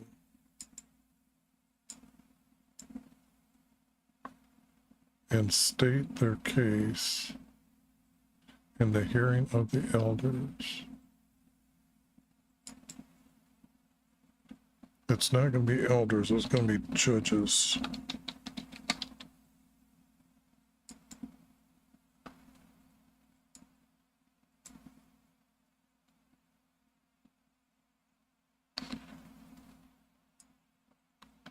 And hearing of the lawyers.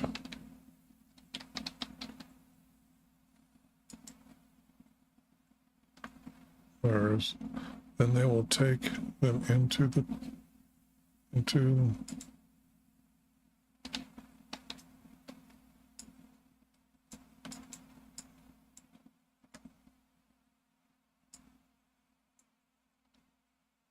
their town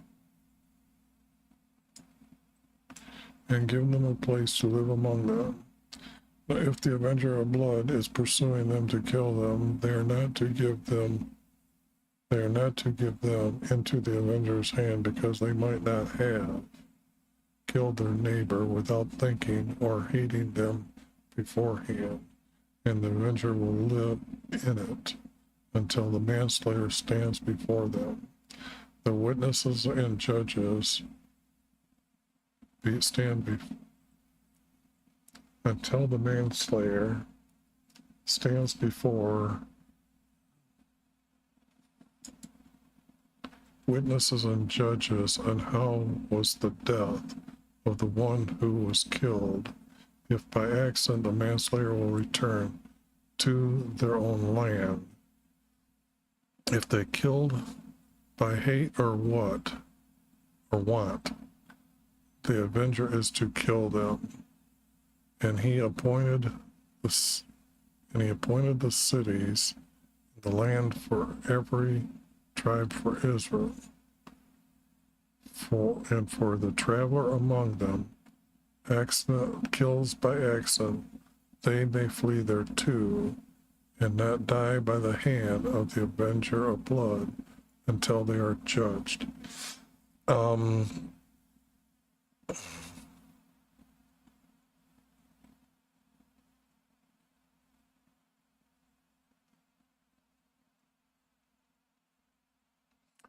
This is more or less of a command.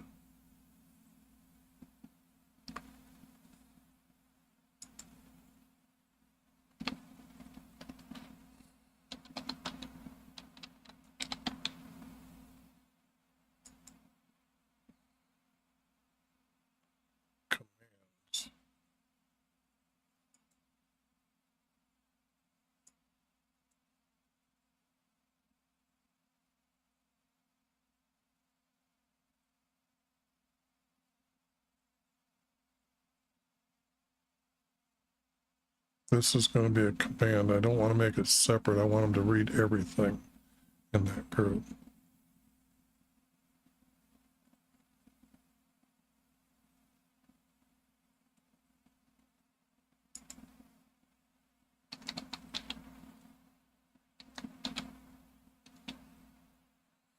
I missed the enter key. I must have hit something else.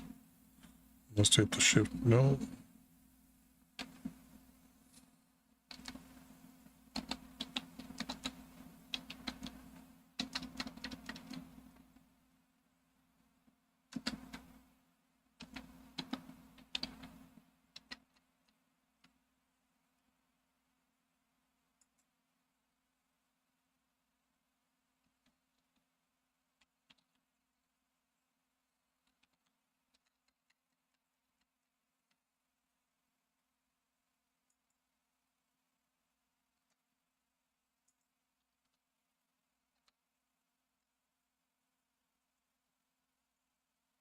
Oh, I still got the caps on this.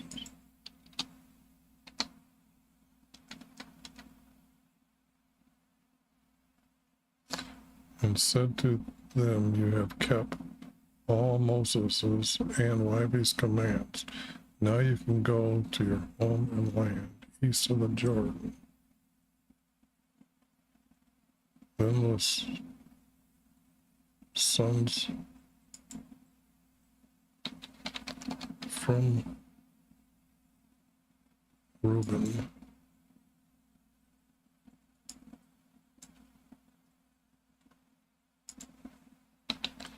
men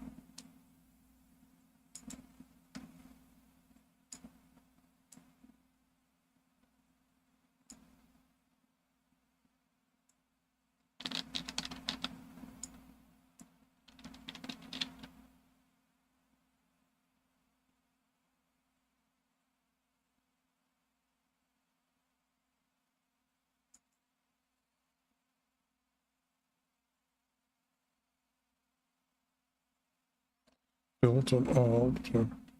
Okay, now this text here that I got, this group has got to move.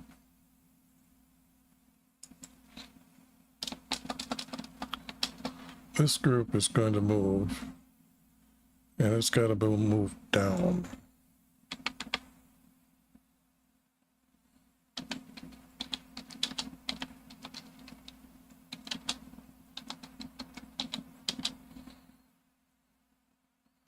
Let me do 2A, 2A.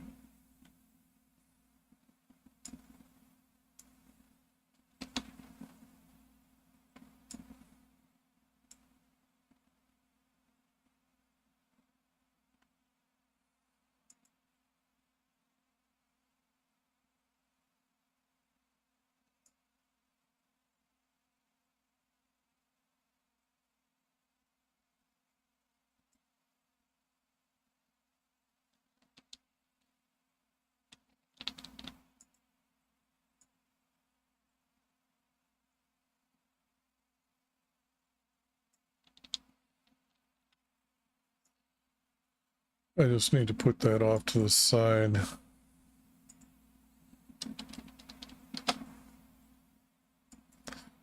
Thinking that it's got to move, so.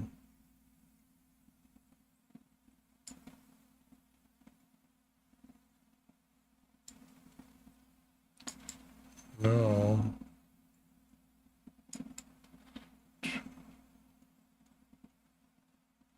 Because they haven't assigned the land and then do this. That can't happen.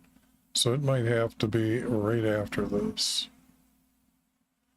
They built an altar by the Jordan River like the large altar. And when our tribes heard this is a capital T, tribes heard this, they asked their elders, why have they built, and I'm going to put leaders here.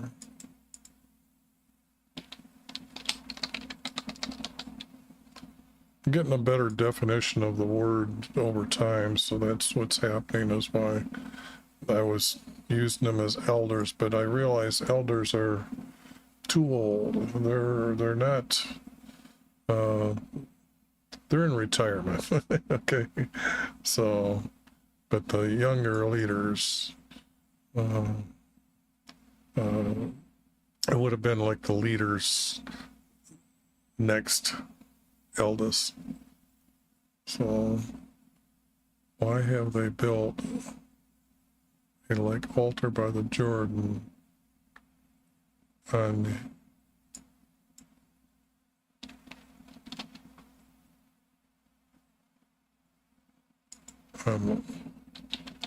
there?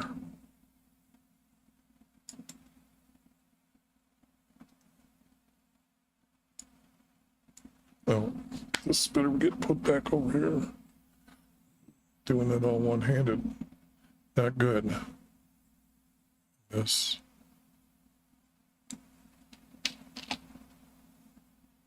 On their tribe's land.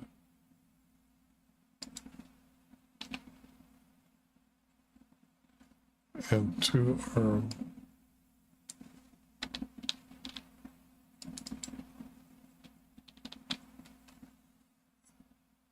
And to our leaders, they said to our leaders, we have done this for a time to come, that yours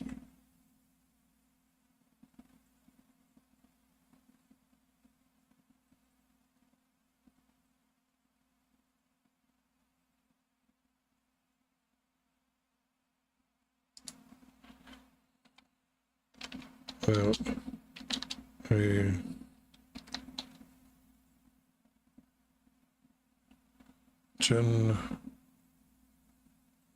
generation to come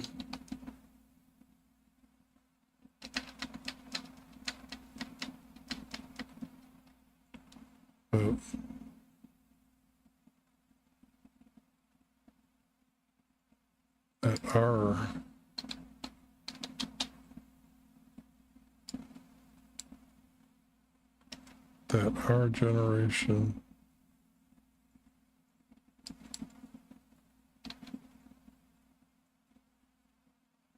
that our generation that our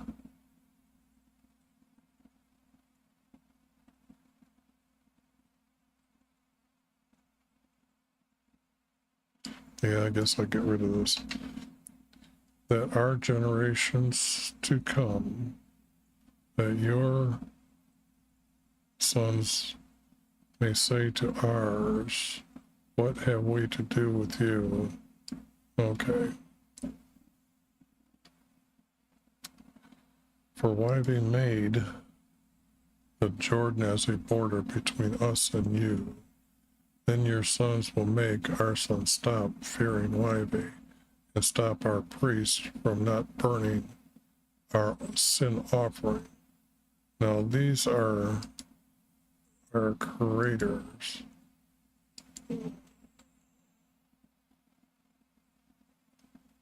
Our sin offerings. This altar will be a witness between us and our descendants after us, that our priests are to perform their services to Wybe and burn our offerings. This is a command from our Creator. Then when our leaders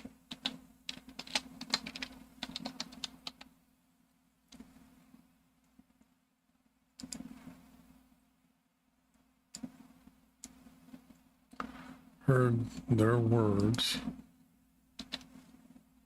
they were pleased and agreed with them.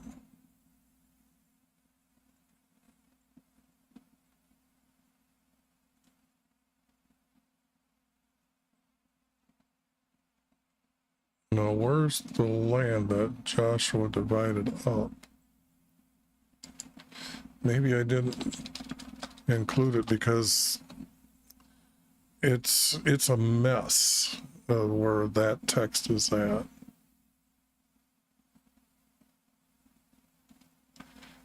But this would be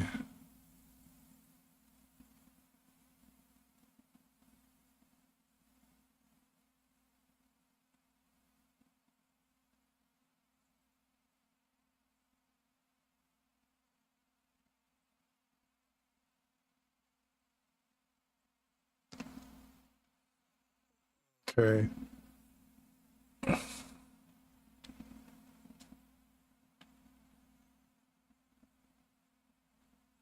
This means he assigned all the land, okay? Then I guess this is the next step.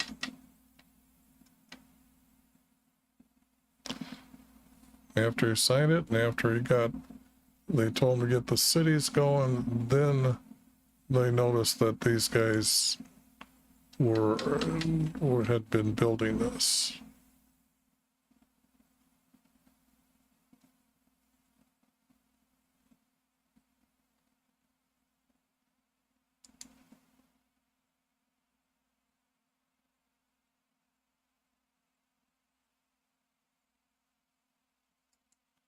It has to be then, after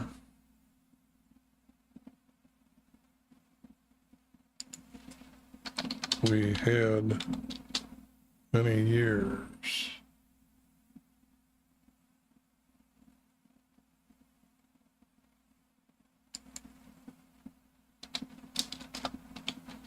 that, okay, so I'm adding this, removing this, and this. Then after we had many years that YP gave us rest from our enemies from every side, and Joshua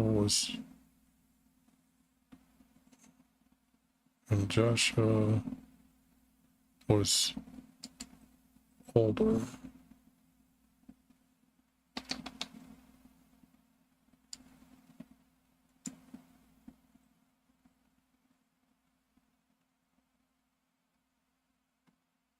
Then Joshua summoned our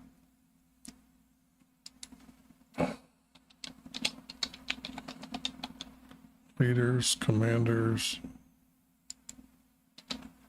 and judges.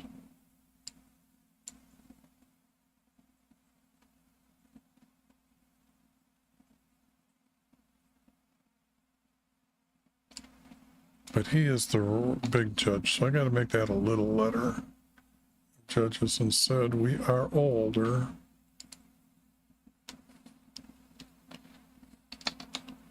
We are older.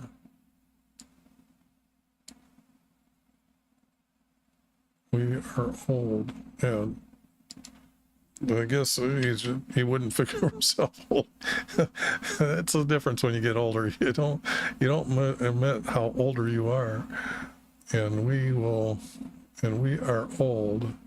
Now ours are to keep and do all that is written in our scrolls from YB. So this has got to be from YB through Moses, and not turn away from him.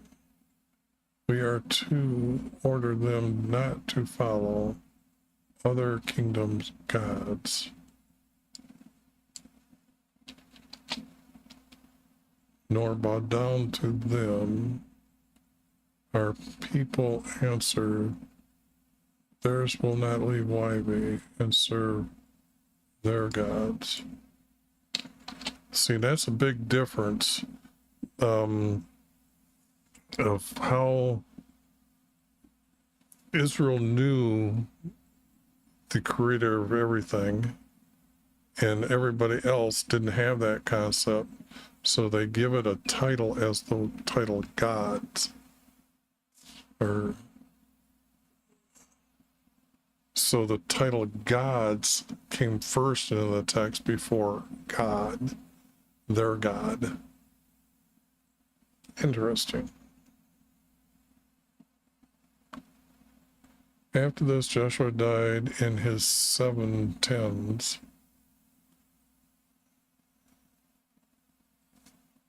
And they buried him in the cave by Joseph and Israel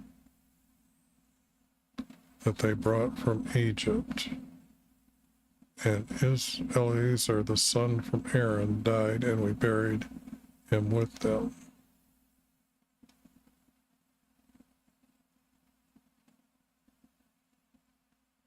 Now this, I've got to make a note. Then about, I'm going to say now,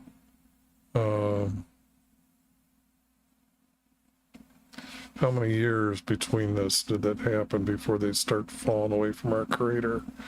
Because the stories now are going to start off with Hannah, and you're going to find out the corruption that they are already divided into two nations, or separate themselves. I can't say they're nations, but they ganged up against each other. Then about 200 and about 200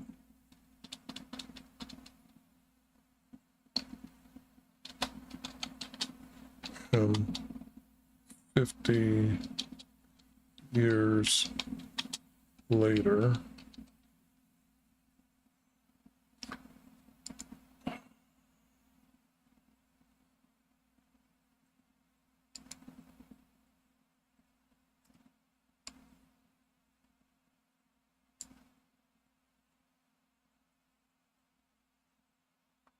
so I'm saying it's between 200 and 250.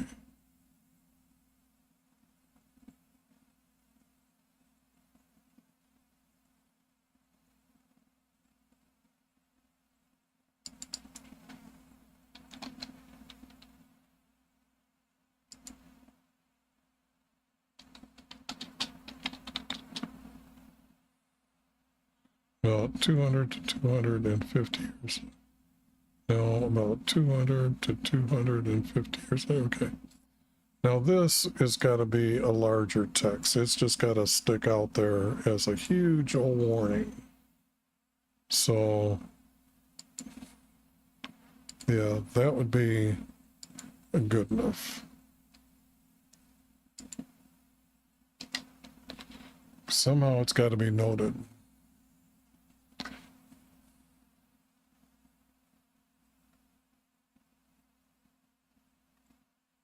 Now we're into Samuel. A male from the hill country for Ephraims.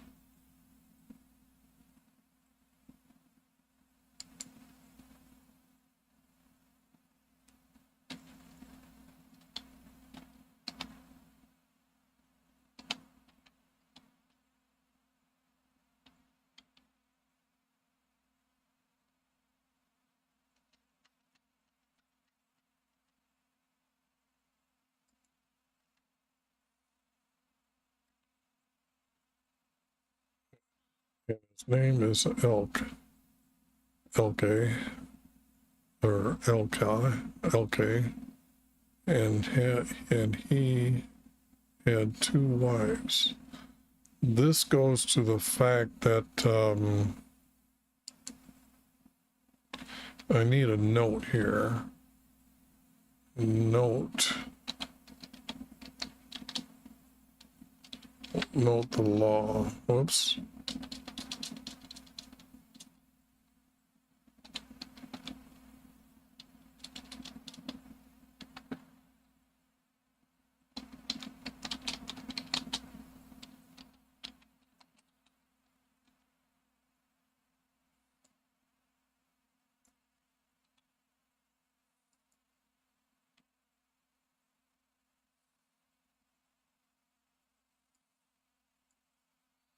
That needs a special designation to explain this. I don't want people going off target, preaching stupidity when they don't know all the rest of the text.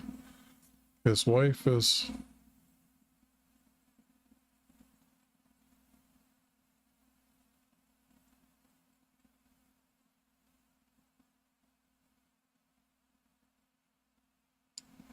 and I'm going to shorten her name up.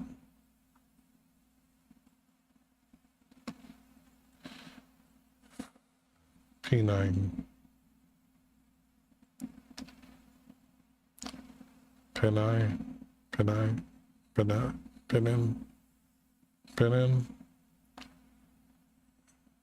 And his brother had died. To obey his law, he married. Oh, okay. I don't need that. I didn't read far enough.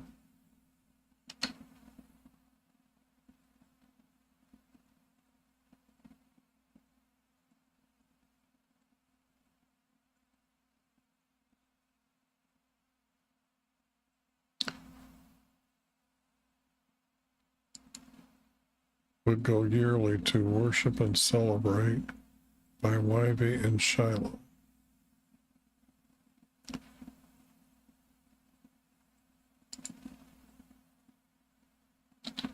By Shiloh.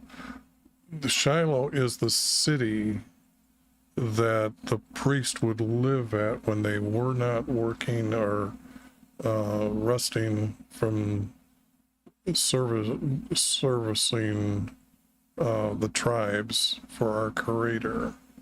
So because it was burning meets, which is stinky, that this has to be like a quarter mile away, half mile away where the tent is at, because they got to burn all the other things as well.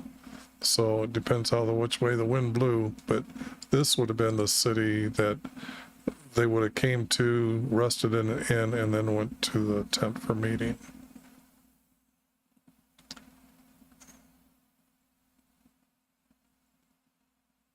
Go early to worship and celebrate.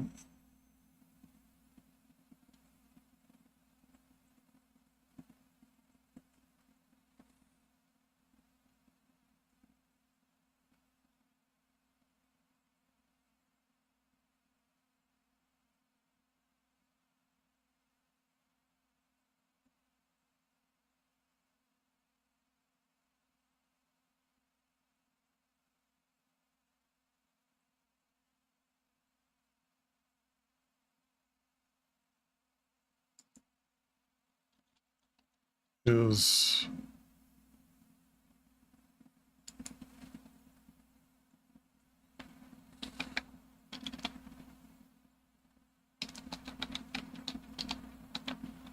his sons are the attendants.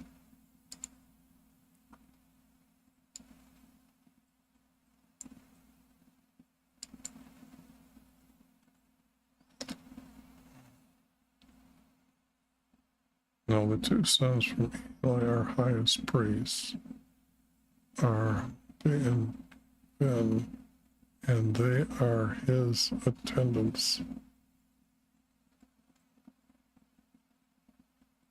Attendants to Livy.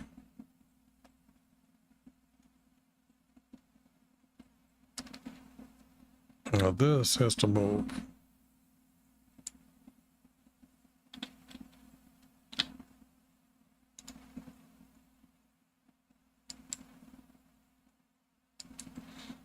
This is just not the right place.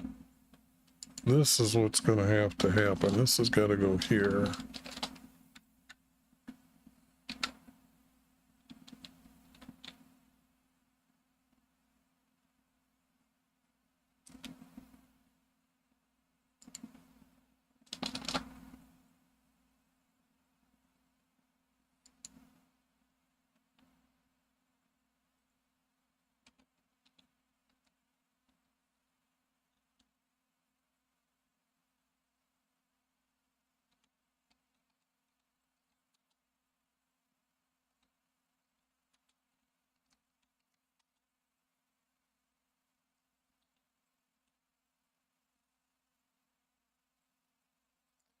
I forgot, so I'm going to make them C.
Let me see what's going on here. Oops.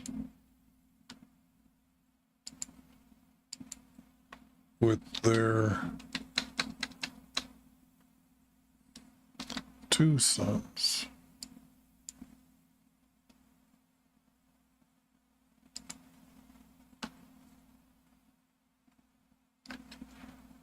But to Hannah he gave for her a double portion, for Hannah had no son yet, for he had closed her womb.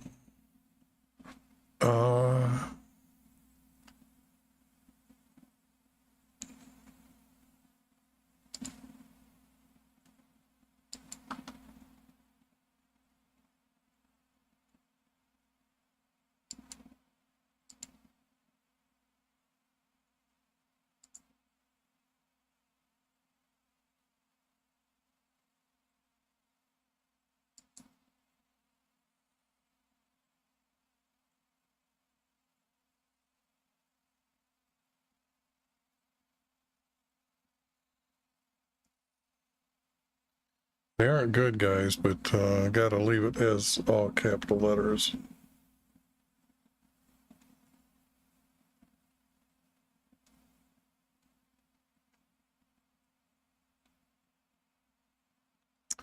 This might have to be moved down, not up. Well, you gotta have Eli introduced.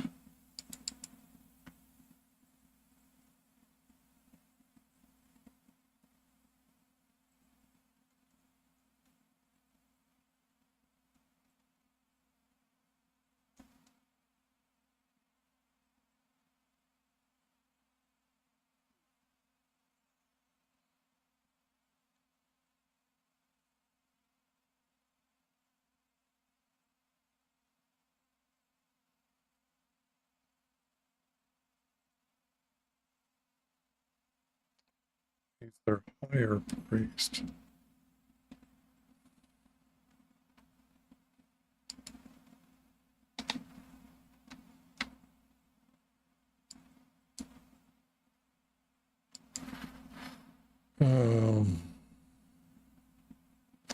Because he becomes the high priest and then he becomes judge over the next few years.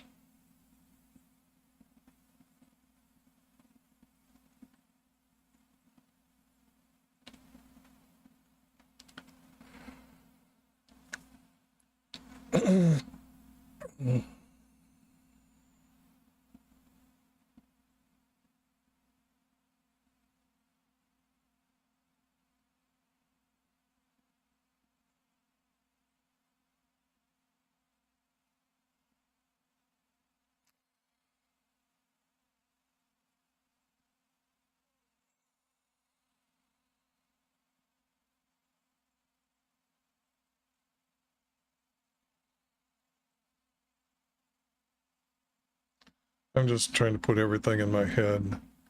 I'm going to take a little bit of a break here. I've got to getting a little hungry. Got to put something in this oven there. So I'll be right back.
Now, if I just remember to hear the bell.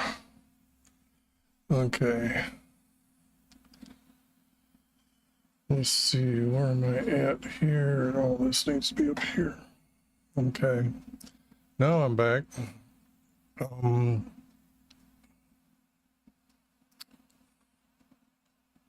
I just noticed this screen is different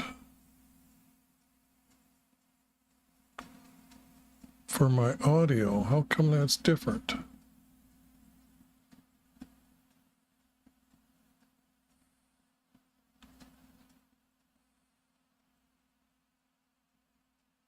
That text is awfully small.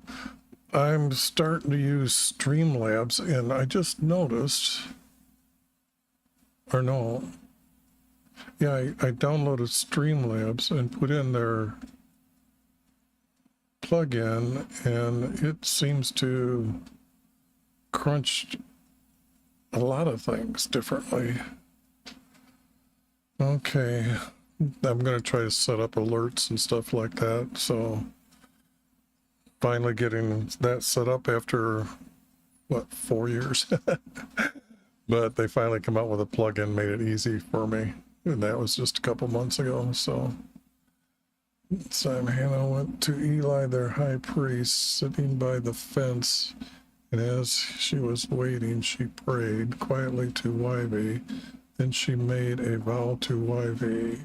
If you look to me and know my want, if you look to me,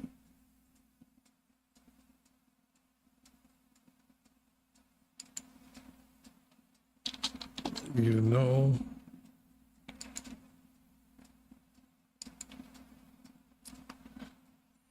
my want, and remember me to give your maidservant a son. Then I'll give him back to you, for all the days of his life will be to you. This is the birth of Samuel. Now this came about as she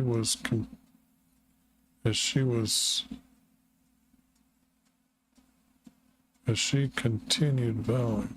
This came about as she continued vowing before Yv. Eli looked at her mouth as she was vowing, period. But her lips were moving, and he thought she might be drunk.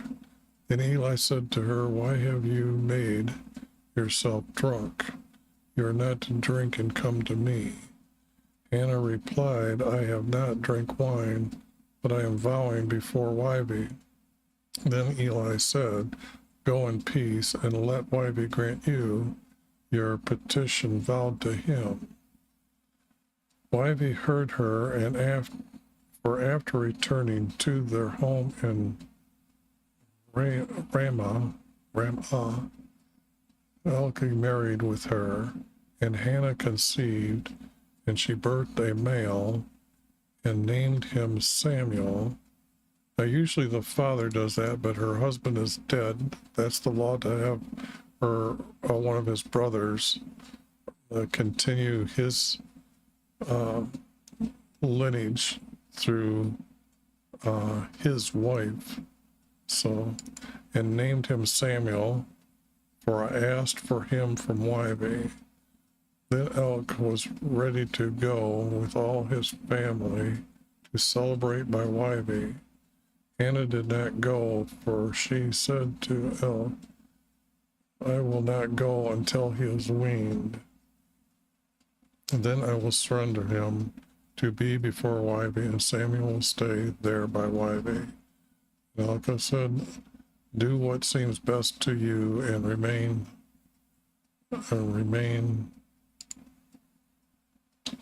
at home.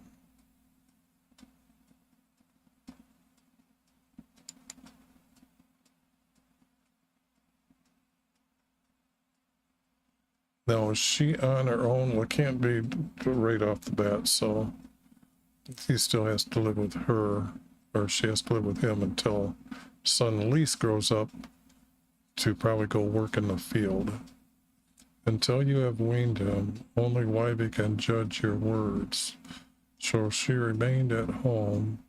When he was weaned, he took him and a 3-year ram. She brought him to the tent. She took him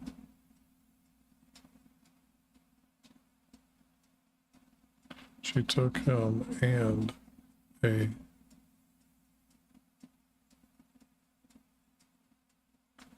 she took him at 3. So he was 3 years old.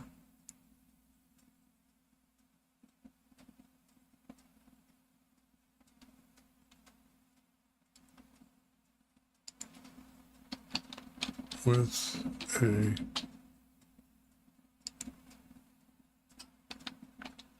yearling ram.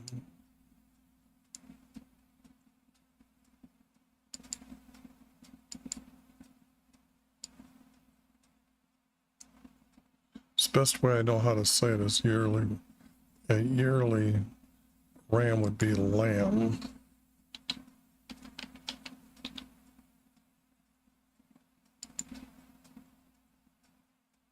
A year ram, a year lamb.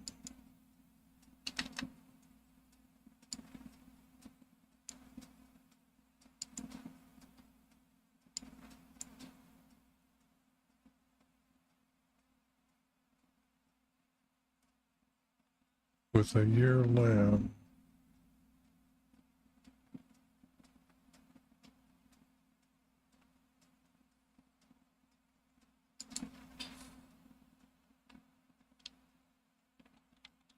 And she brought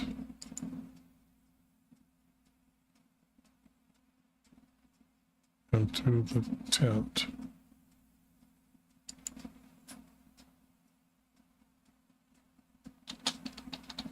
His tent.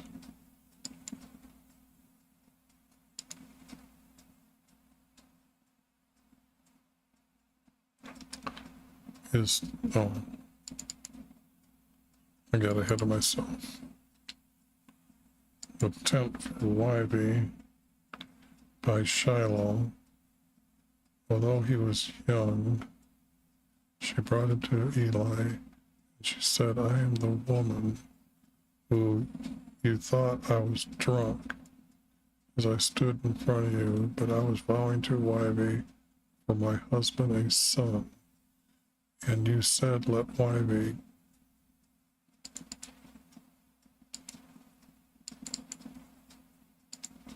grant me my vow. Now Wybie has granted me his son that I asked for him.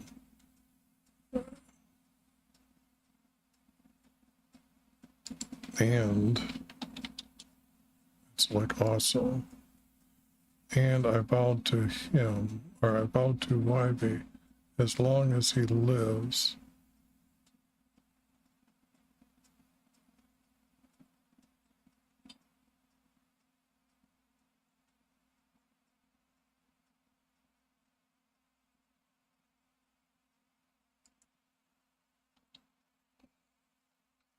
he will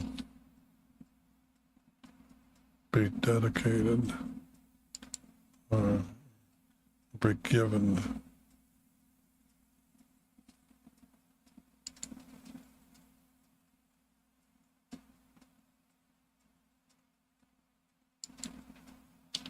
I will give. So this is wrong.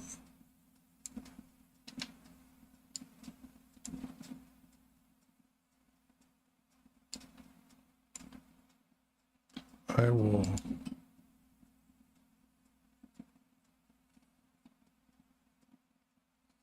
dedicate. I will give him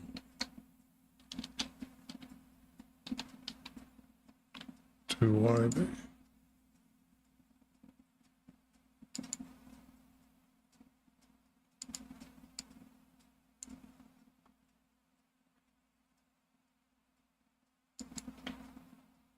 For him to be near Wybie.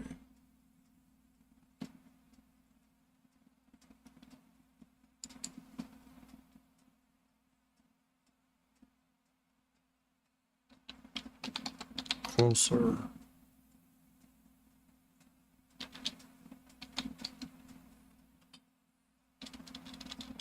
To be close, for him to be close to Wiley.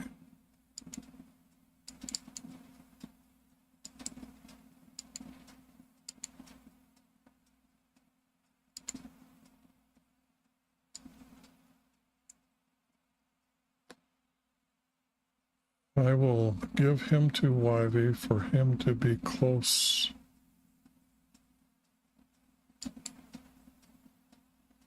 to Ivy. Then Hannah went to her home, and Samuel lived with Eli, our highest priest. See, I had to change his position because he's got to go through the stages now. So it's a few years later, but Eli's son were worthless men. Now this has to do that you had to understand him and who these sons are. That's why they're up here. Or way up here, but I'm just thinking, should this group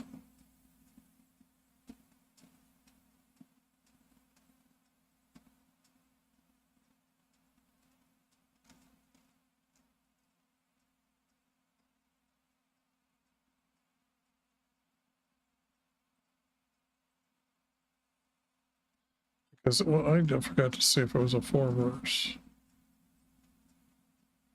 Yes, it is a 4 verse.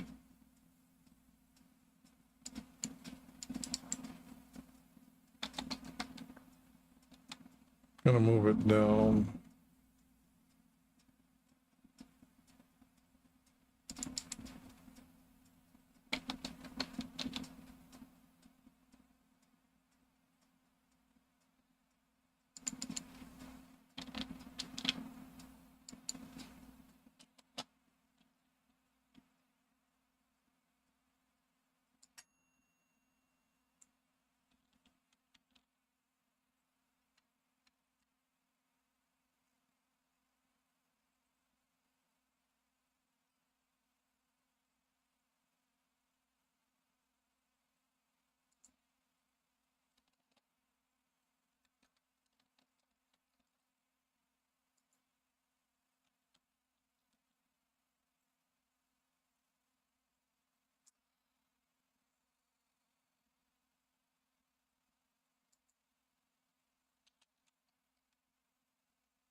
Change it back.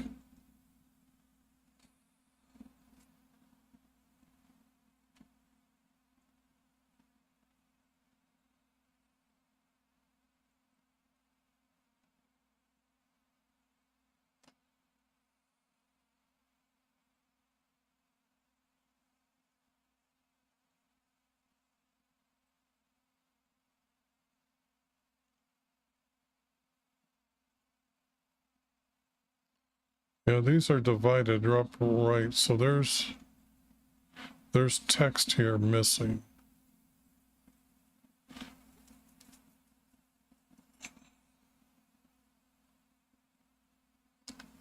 Now this I would have to introduce here is what's missing, and what is missing would be at this time, comma, the tribes have divided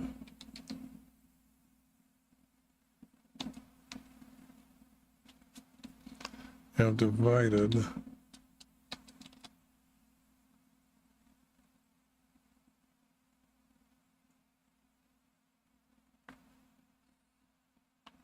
have separated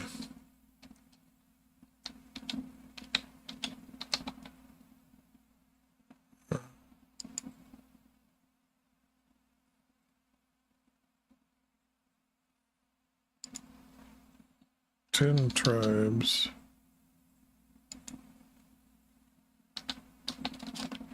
have separated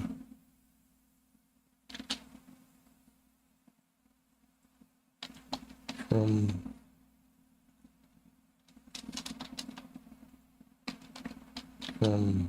2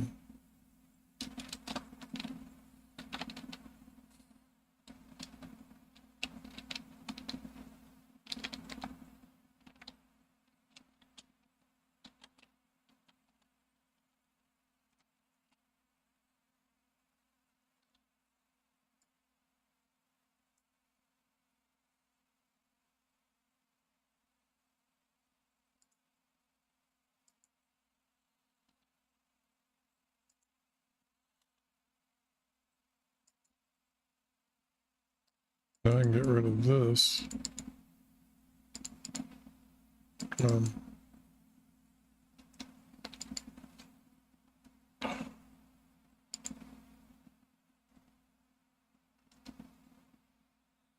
At this time, 10 tribes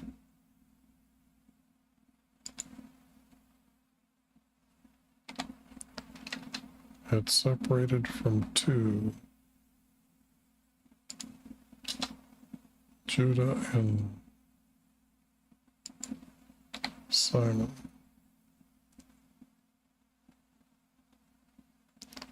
And then that way would bleed in. This is a big note here because this has got to be said. Okay, I heard the bell go off. So I will turn the mic off, but I'll try to put the Psalms up here.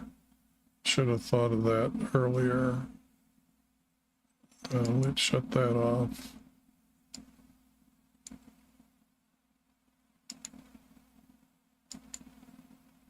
And put the Psalms up there for you to see. Guess I'll leave the mic on.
Yes.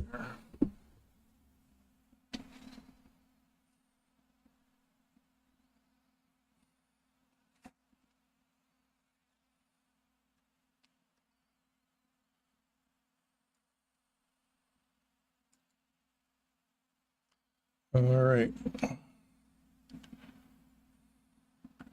At this time, the 10 tribes had separated from 2, Judah and Simon, and the 2 sons of Eli, the highest priest. So, and Hannah went to her home, and Samuel lived with Eli, our highest priest. But Eli's sons were worthless men, and they disobeyed wiving.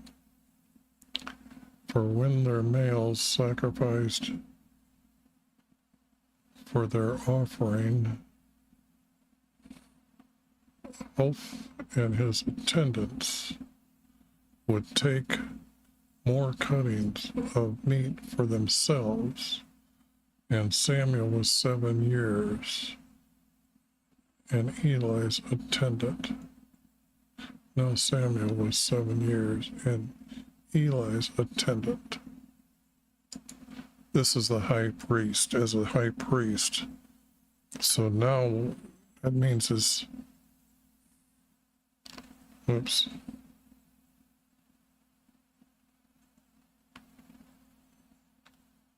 Because the high priest doesn't have anything to do until the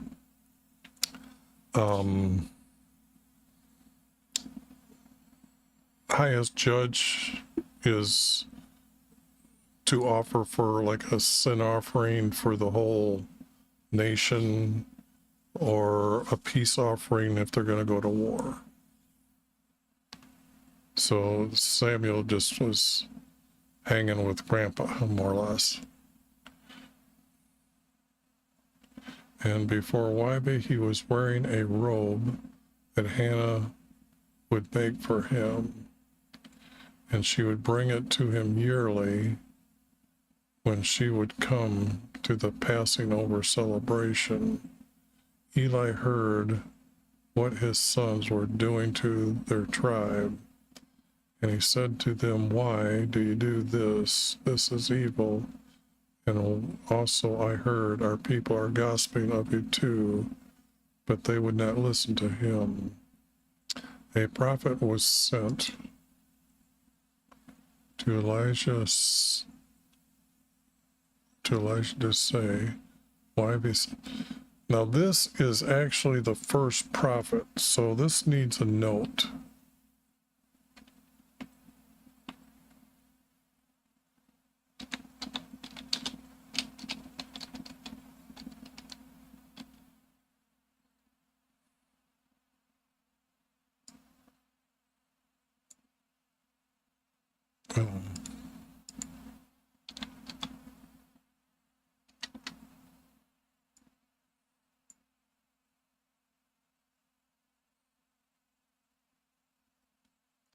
Your sons are dishonoring me, and my sacrifices for their offering.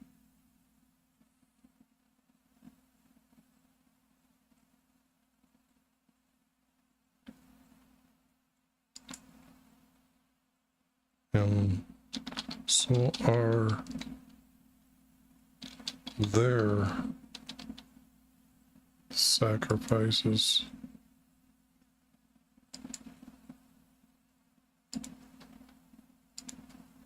So are their sacrifices for their offering from my tribe from Israel. Now the day is coming when I will stop your forefathers' descendants, and you will be my, and this will be my prophecy. Your 2 sons both will die. Okay. Said I was hungry, so I need to eat what I made, so not to get sloppy on you. Okay, so that means I'm going to be reading more quietly here.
Now this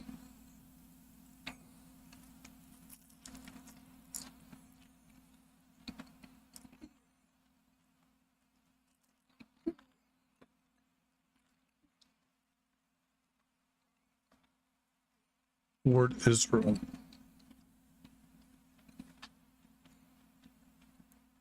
is in all lower caps. That's not right.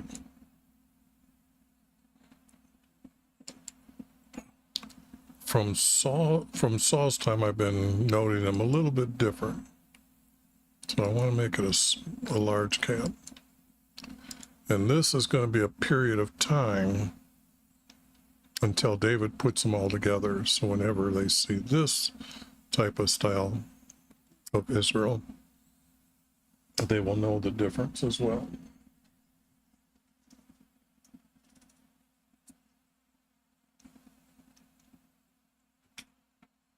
Okay.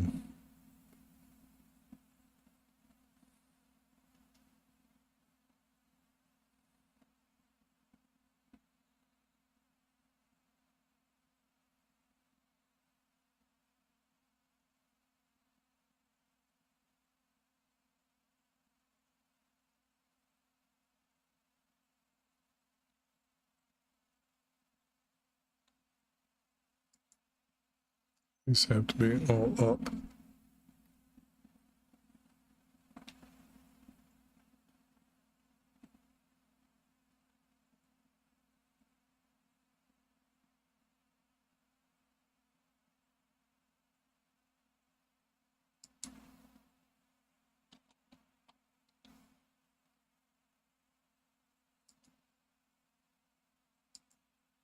His words from him.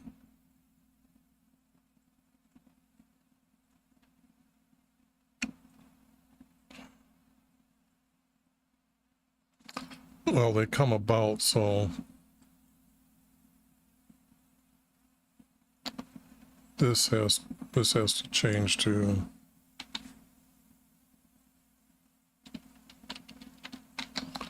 came.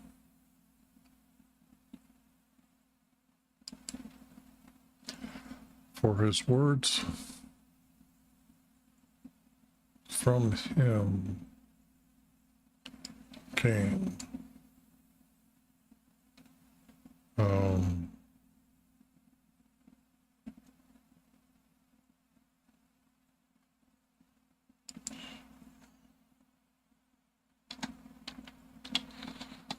I gotta put it this way. I think it'd be too misleading if it doesn't. I don't know what the word is to say came about other than I'm just gonna have to put two words in there.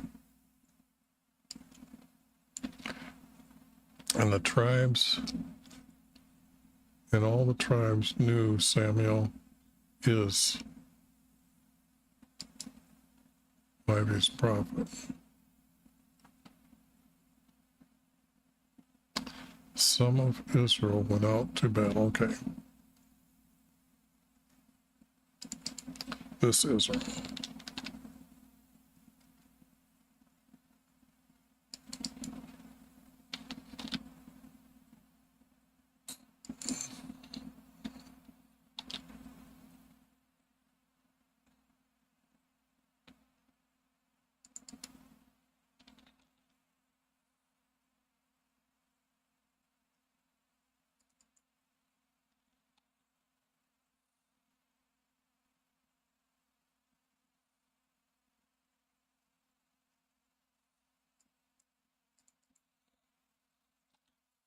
Yeah, I just knew that the word Israel was going to come up quite a bit here, so I wanted to so I didn't have to do them all over again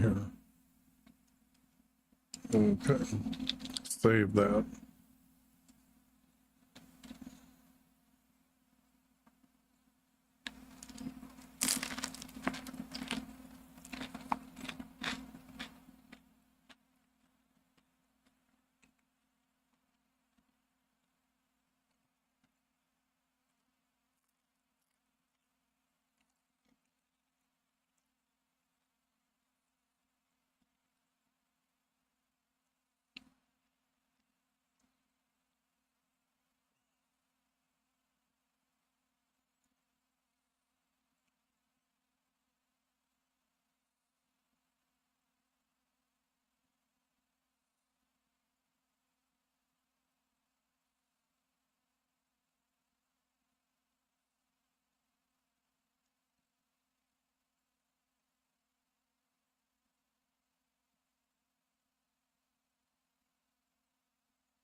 Now, 20 years, I can't think that that would be the true number.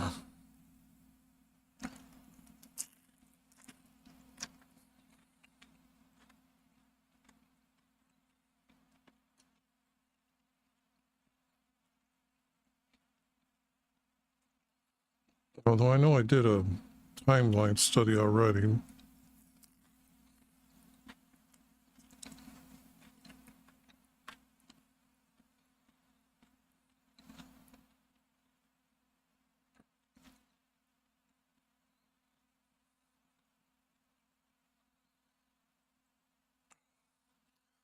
He stops being a priest at the age of 50. This would be 70. So I'm going to change this to be 10 and 2, which would be 12 years.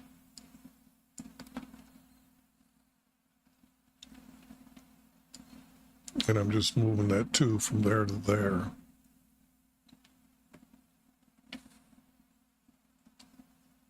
Okay, so that's, but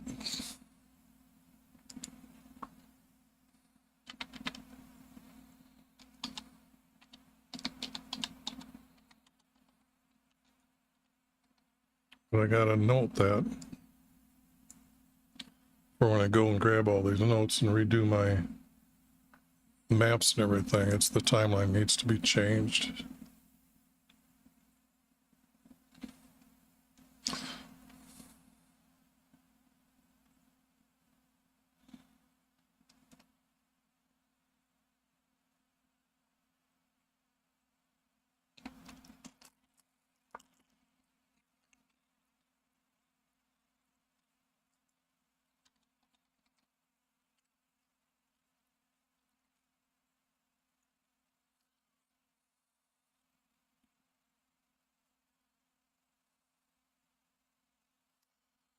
Now,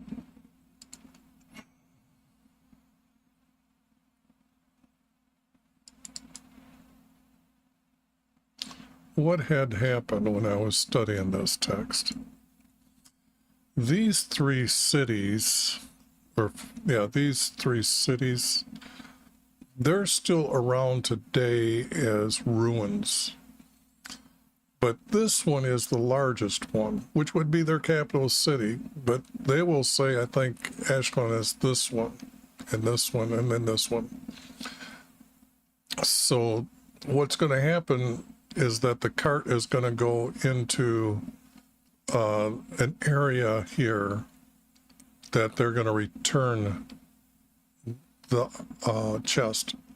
So it's got to go here, they get disease. They go here, they're diseased. Go here, they cry. Get this out of here. So that's what's going to happen. But I think it's Dan who's going to receive them, that they're going to come up there, because this is a lot along the coastline. So,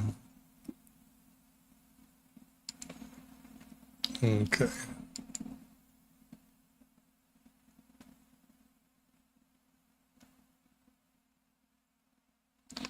You notice the word temple here is being used as a place for their idol of their god.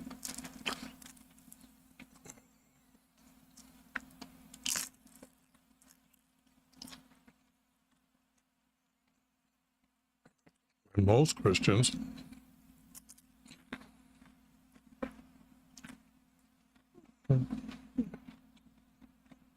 go by the pagan teaching saying the Temple Mount.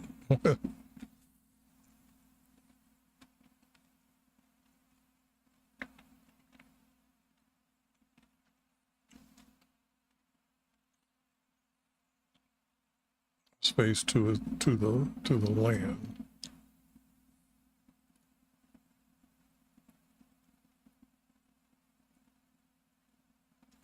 Ra is the sun god, by the way.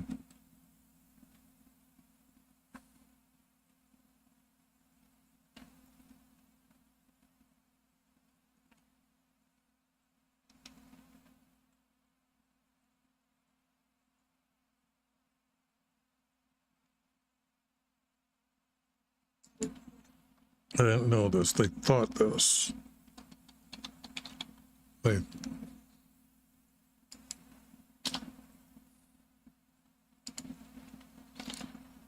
they thought this.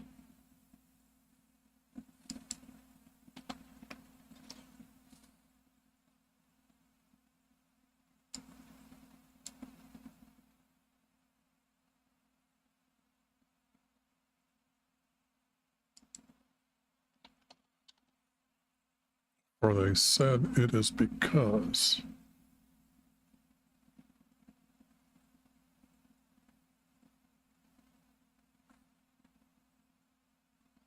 it must not remain us.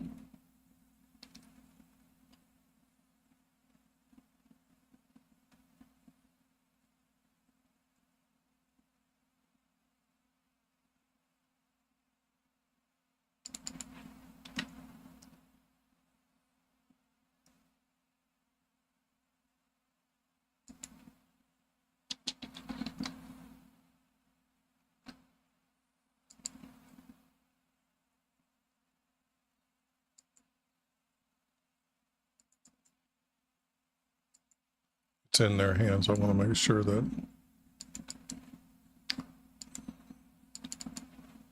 it's noted so when people do a search,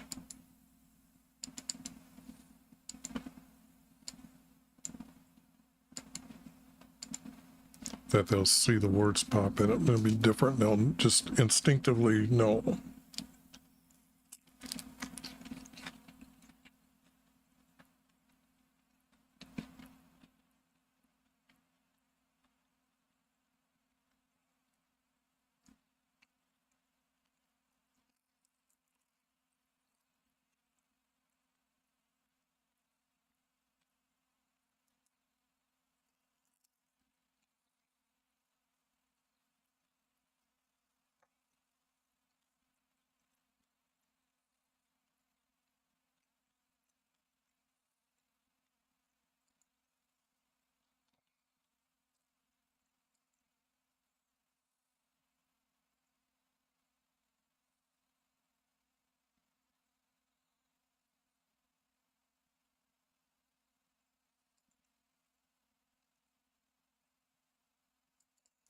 Do I still have this?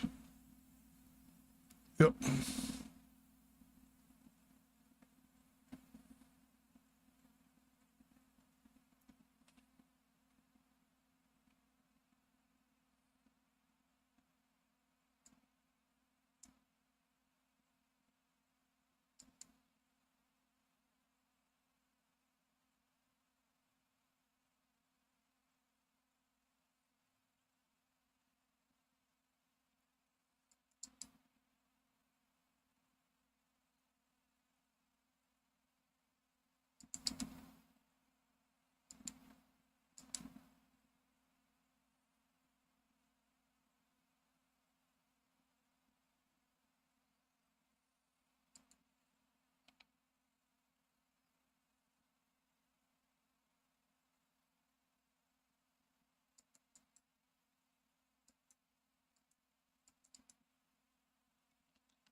Five is too many. Not enough land.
I have this as a capital because it's now Israel City.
Okay.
Yeah, this has to be moved.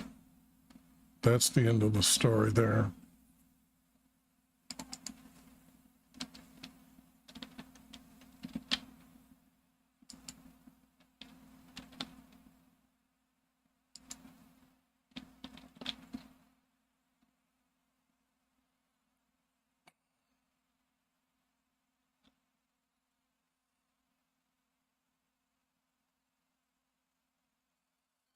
Because there's a lot to come yet. Saul's got to be around. David's got to come into the picture. Then it says Saul died, or Samuel died, or was buried. So,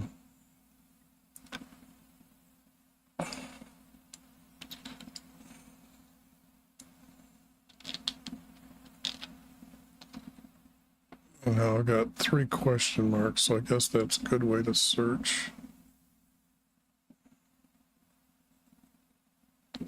And yeah, I didn't move that. So now that's the important one there.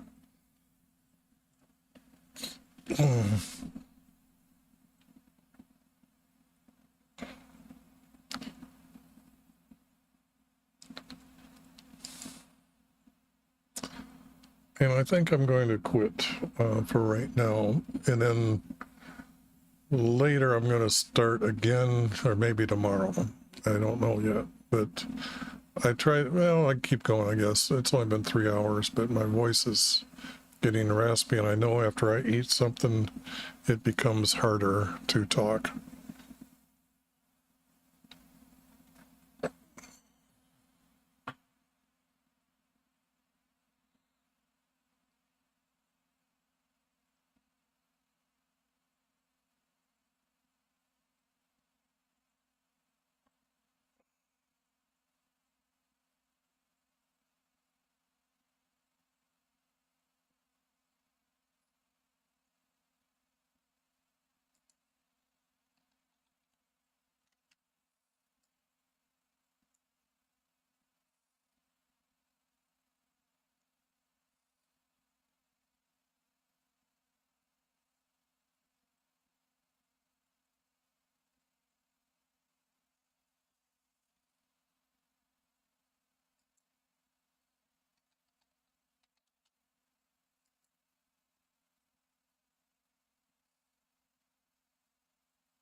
Well, choose from yourselves. That's not reading right here.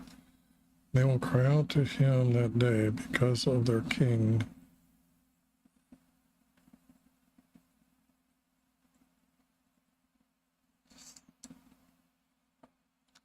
For they will take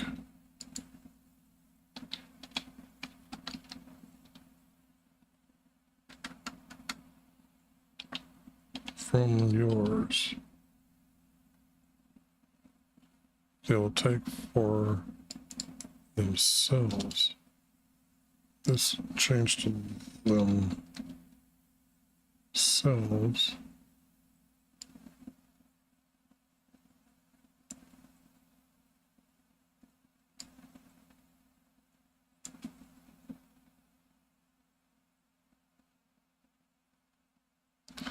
They'll take from you for themselves.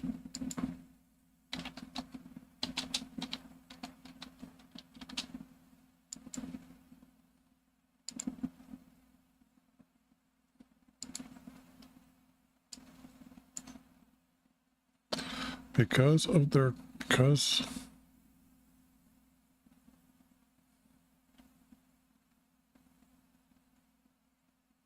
like their kings,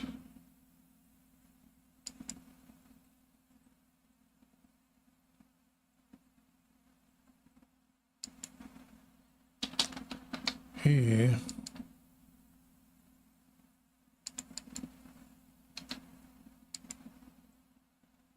will take from you for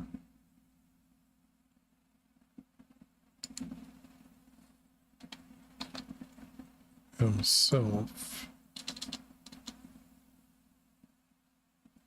Nevertheless, the leaders refuse to listen to him. Let us be like all the kingdoms. Then he told them, and this is a small leader, even though it means that they were before leaders. They're now bad. They're against our Creator.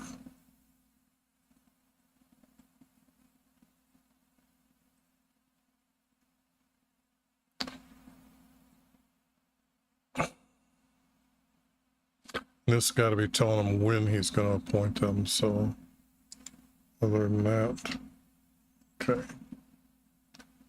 A male from Benjamin, his name was Kish, and he is strong and fearless. His oldest son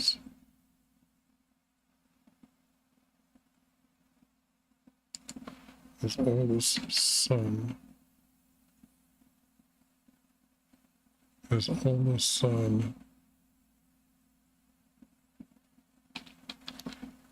oldest son's name is Saul, and he is taller than every one of us. Now the donkeys for Kish's father were lost in the forest. So he told Saul to take with you a servant and search for our donkeys. And he walked through the hills for Ephraim, but they did not find them. So Saul said to the servant, "Let us return to my father." And he said to him, "By Galilee there is a prophet, and this is his city."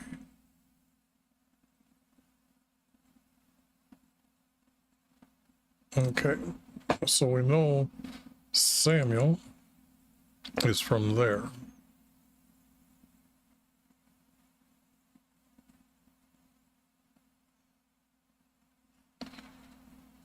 So where is Samuel from?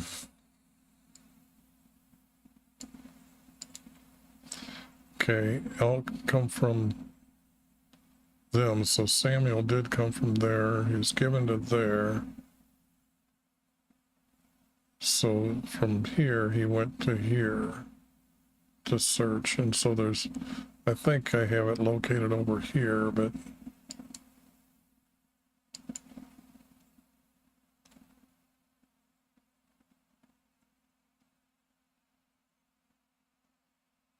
or perhaps he can tell us where to go. Saul said, "If we go to him, what will we bring him?"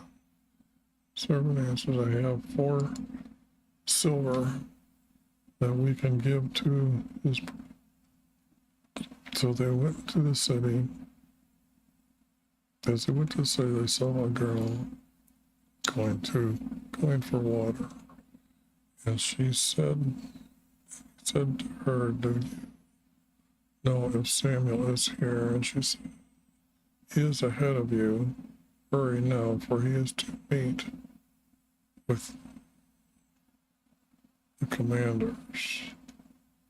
And as they went into the city, old Samuel was coming towards him.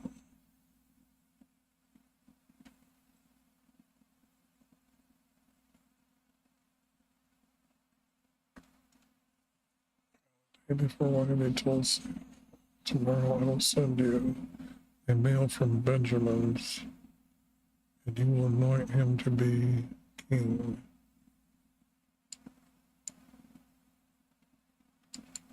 Then Samuel saw why we said him, and Saul approached Samuel, and Samuel said, you will eat with me and our commanders, for you are whom everyone wants as king.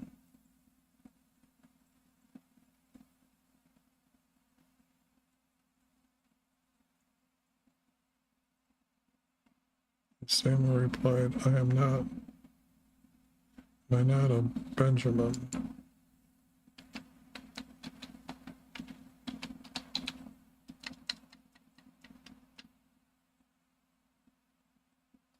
Smallest of tribes?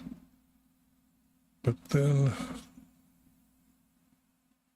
do you speak to me? Why then do you speak to me this way? And Samuel brought Saul and seated him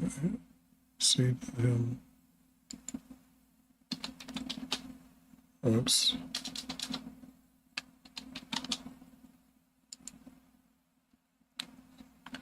In the middle of those who were invited as commanders for our tribes. That was the best way I could smooth it out. Still reads a little rough, but I can't think of a better word right now. Then Samuel took out his oil and poured it on his head. Then he announced, he is anointed, your king and ruler. And all the commanders shouted, live as our king. So the commanders and captains at Shiloh they met. Then Samuel announced, here is your king. And you asked, oh, why they had me anointed king? This has got to be a capital K.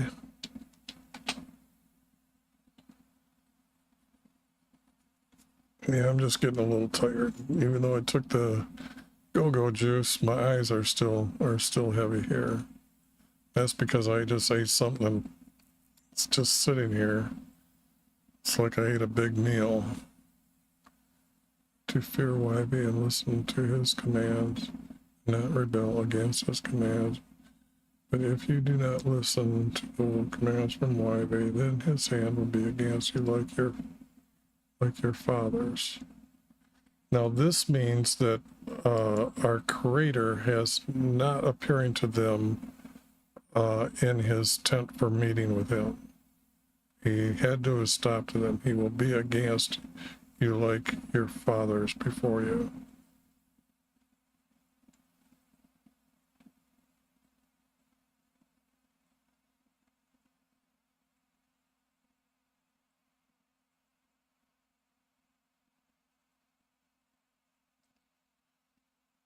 Okay. The end for right now. So I didn't move that text yet. And that needs to be moved. So I'm going to move that when I'm off the line. So I will do this.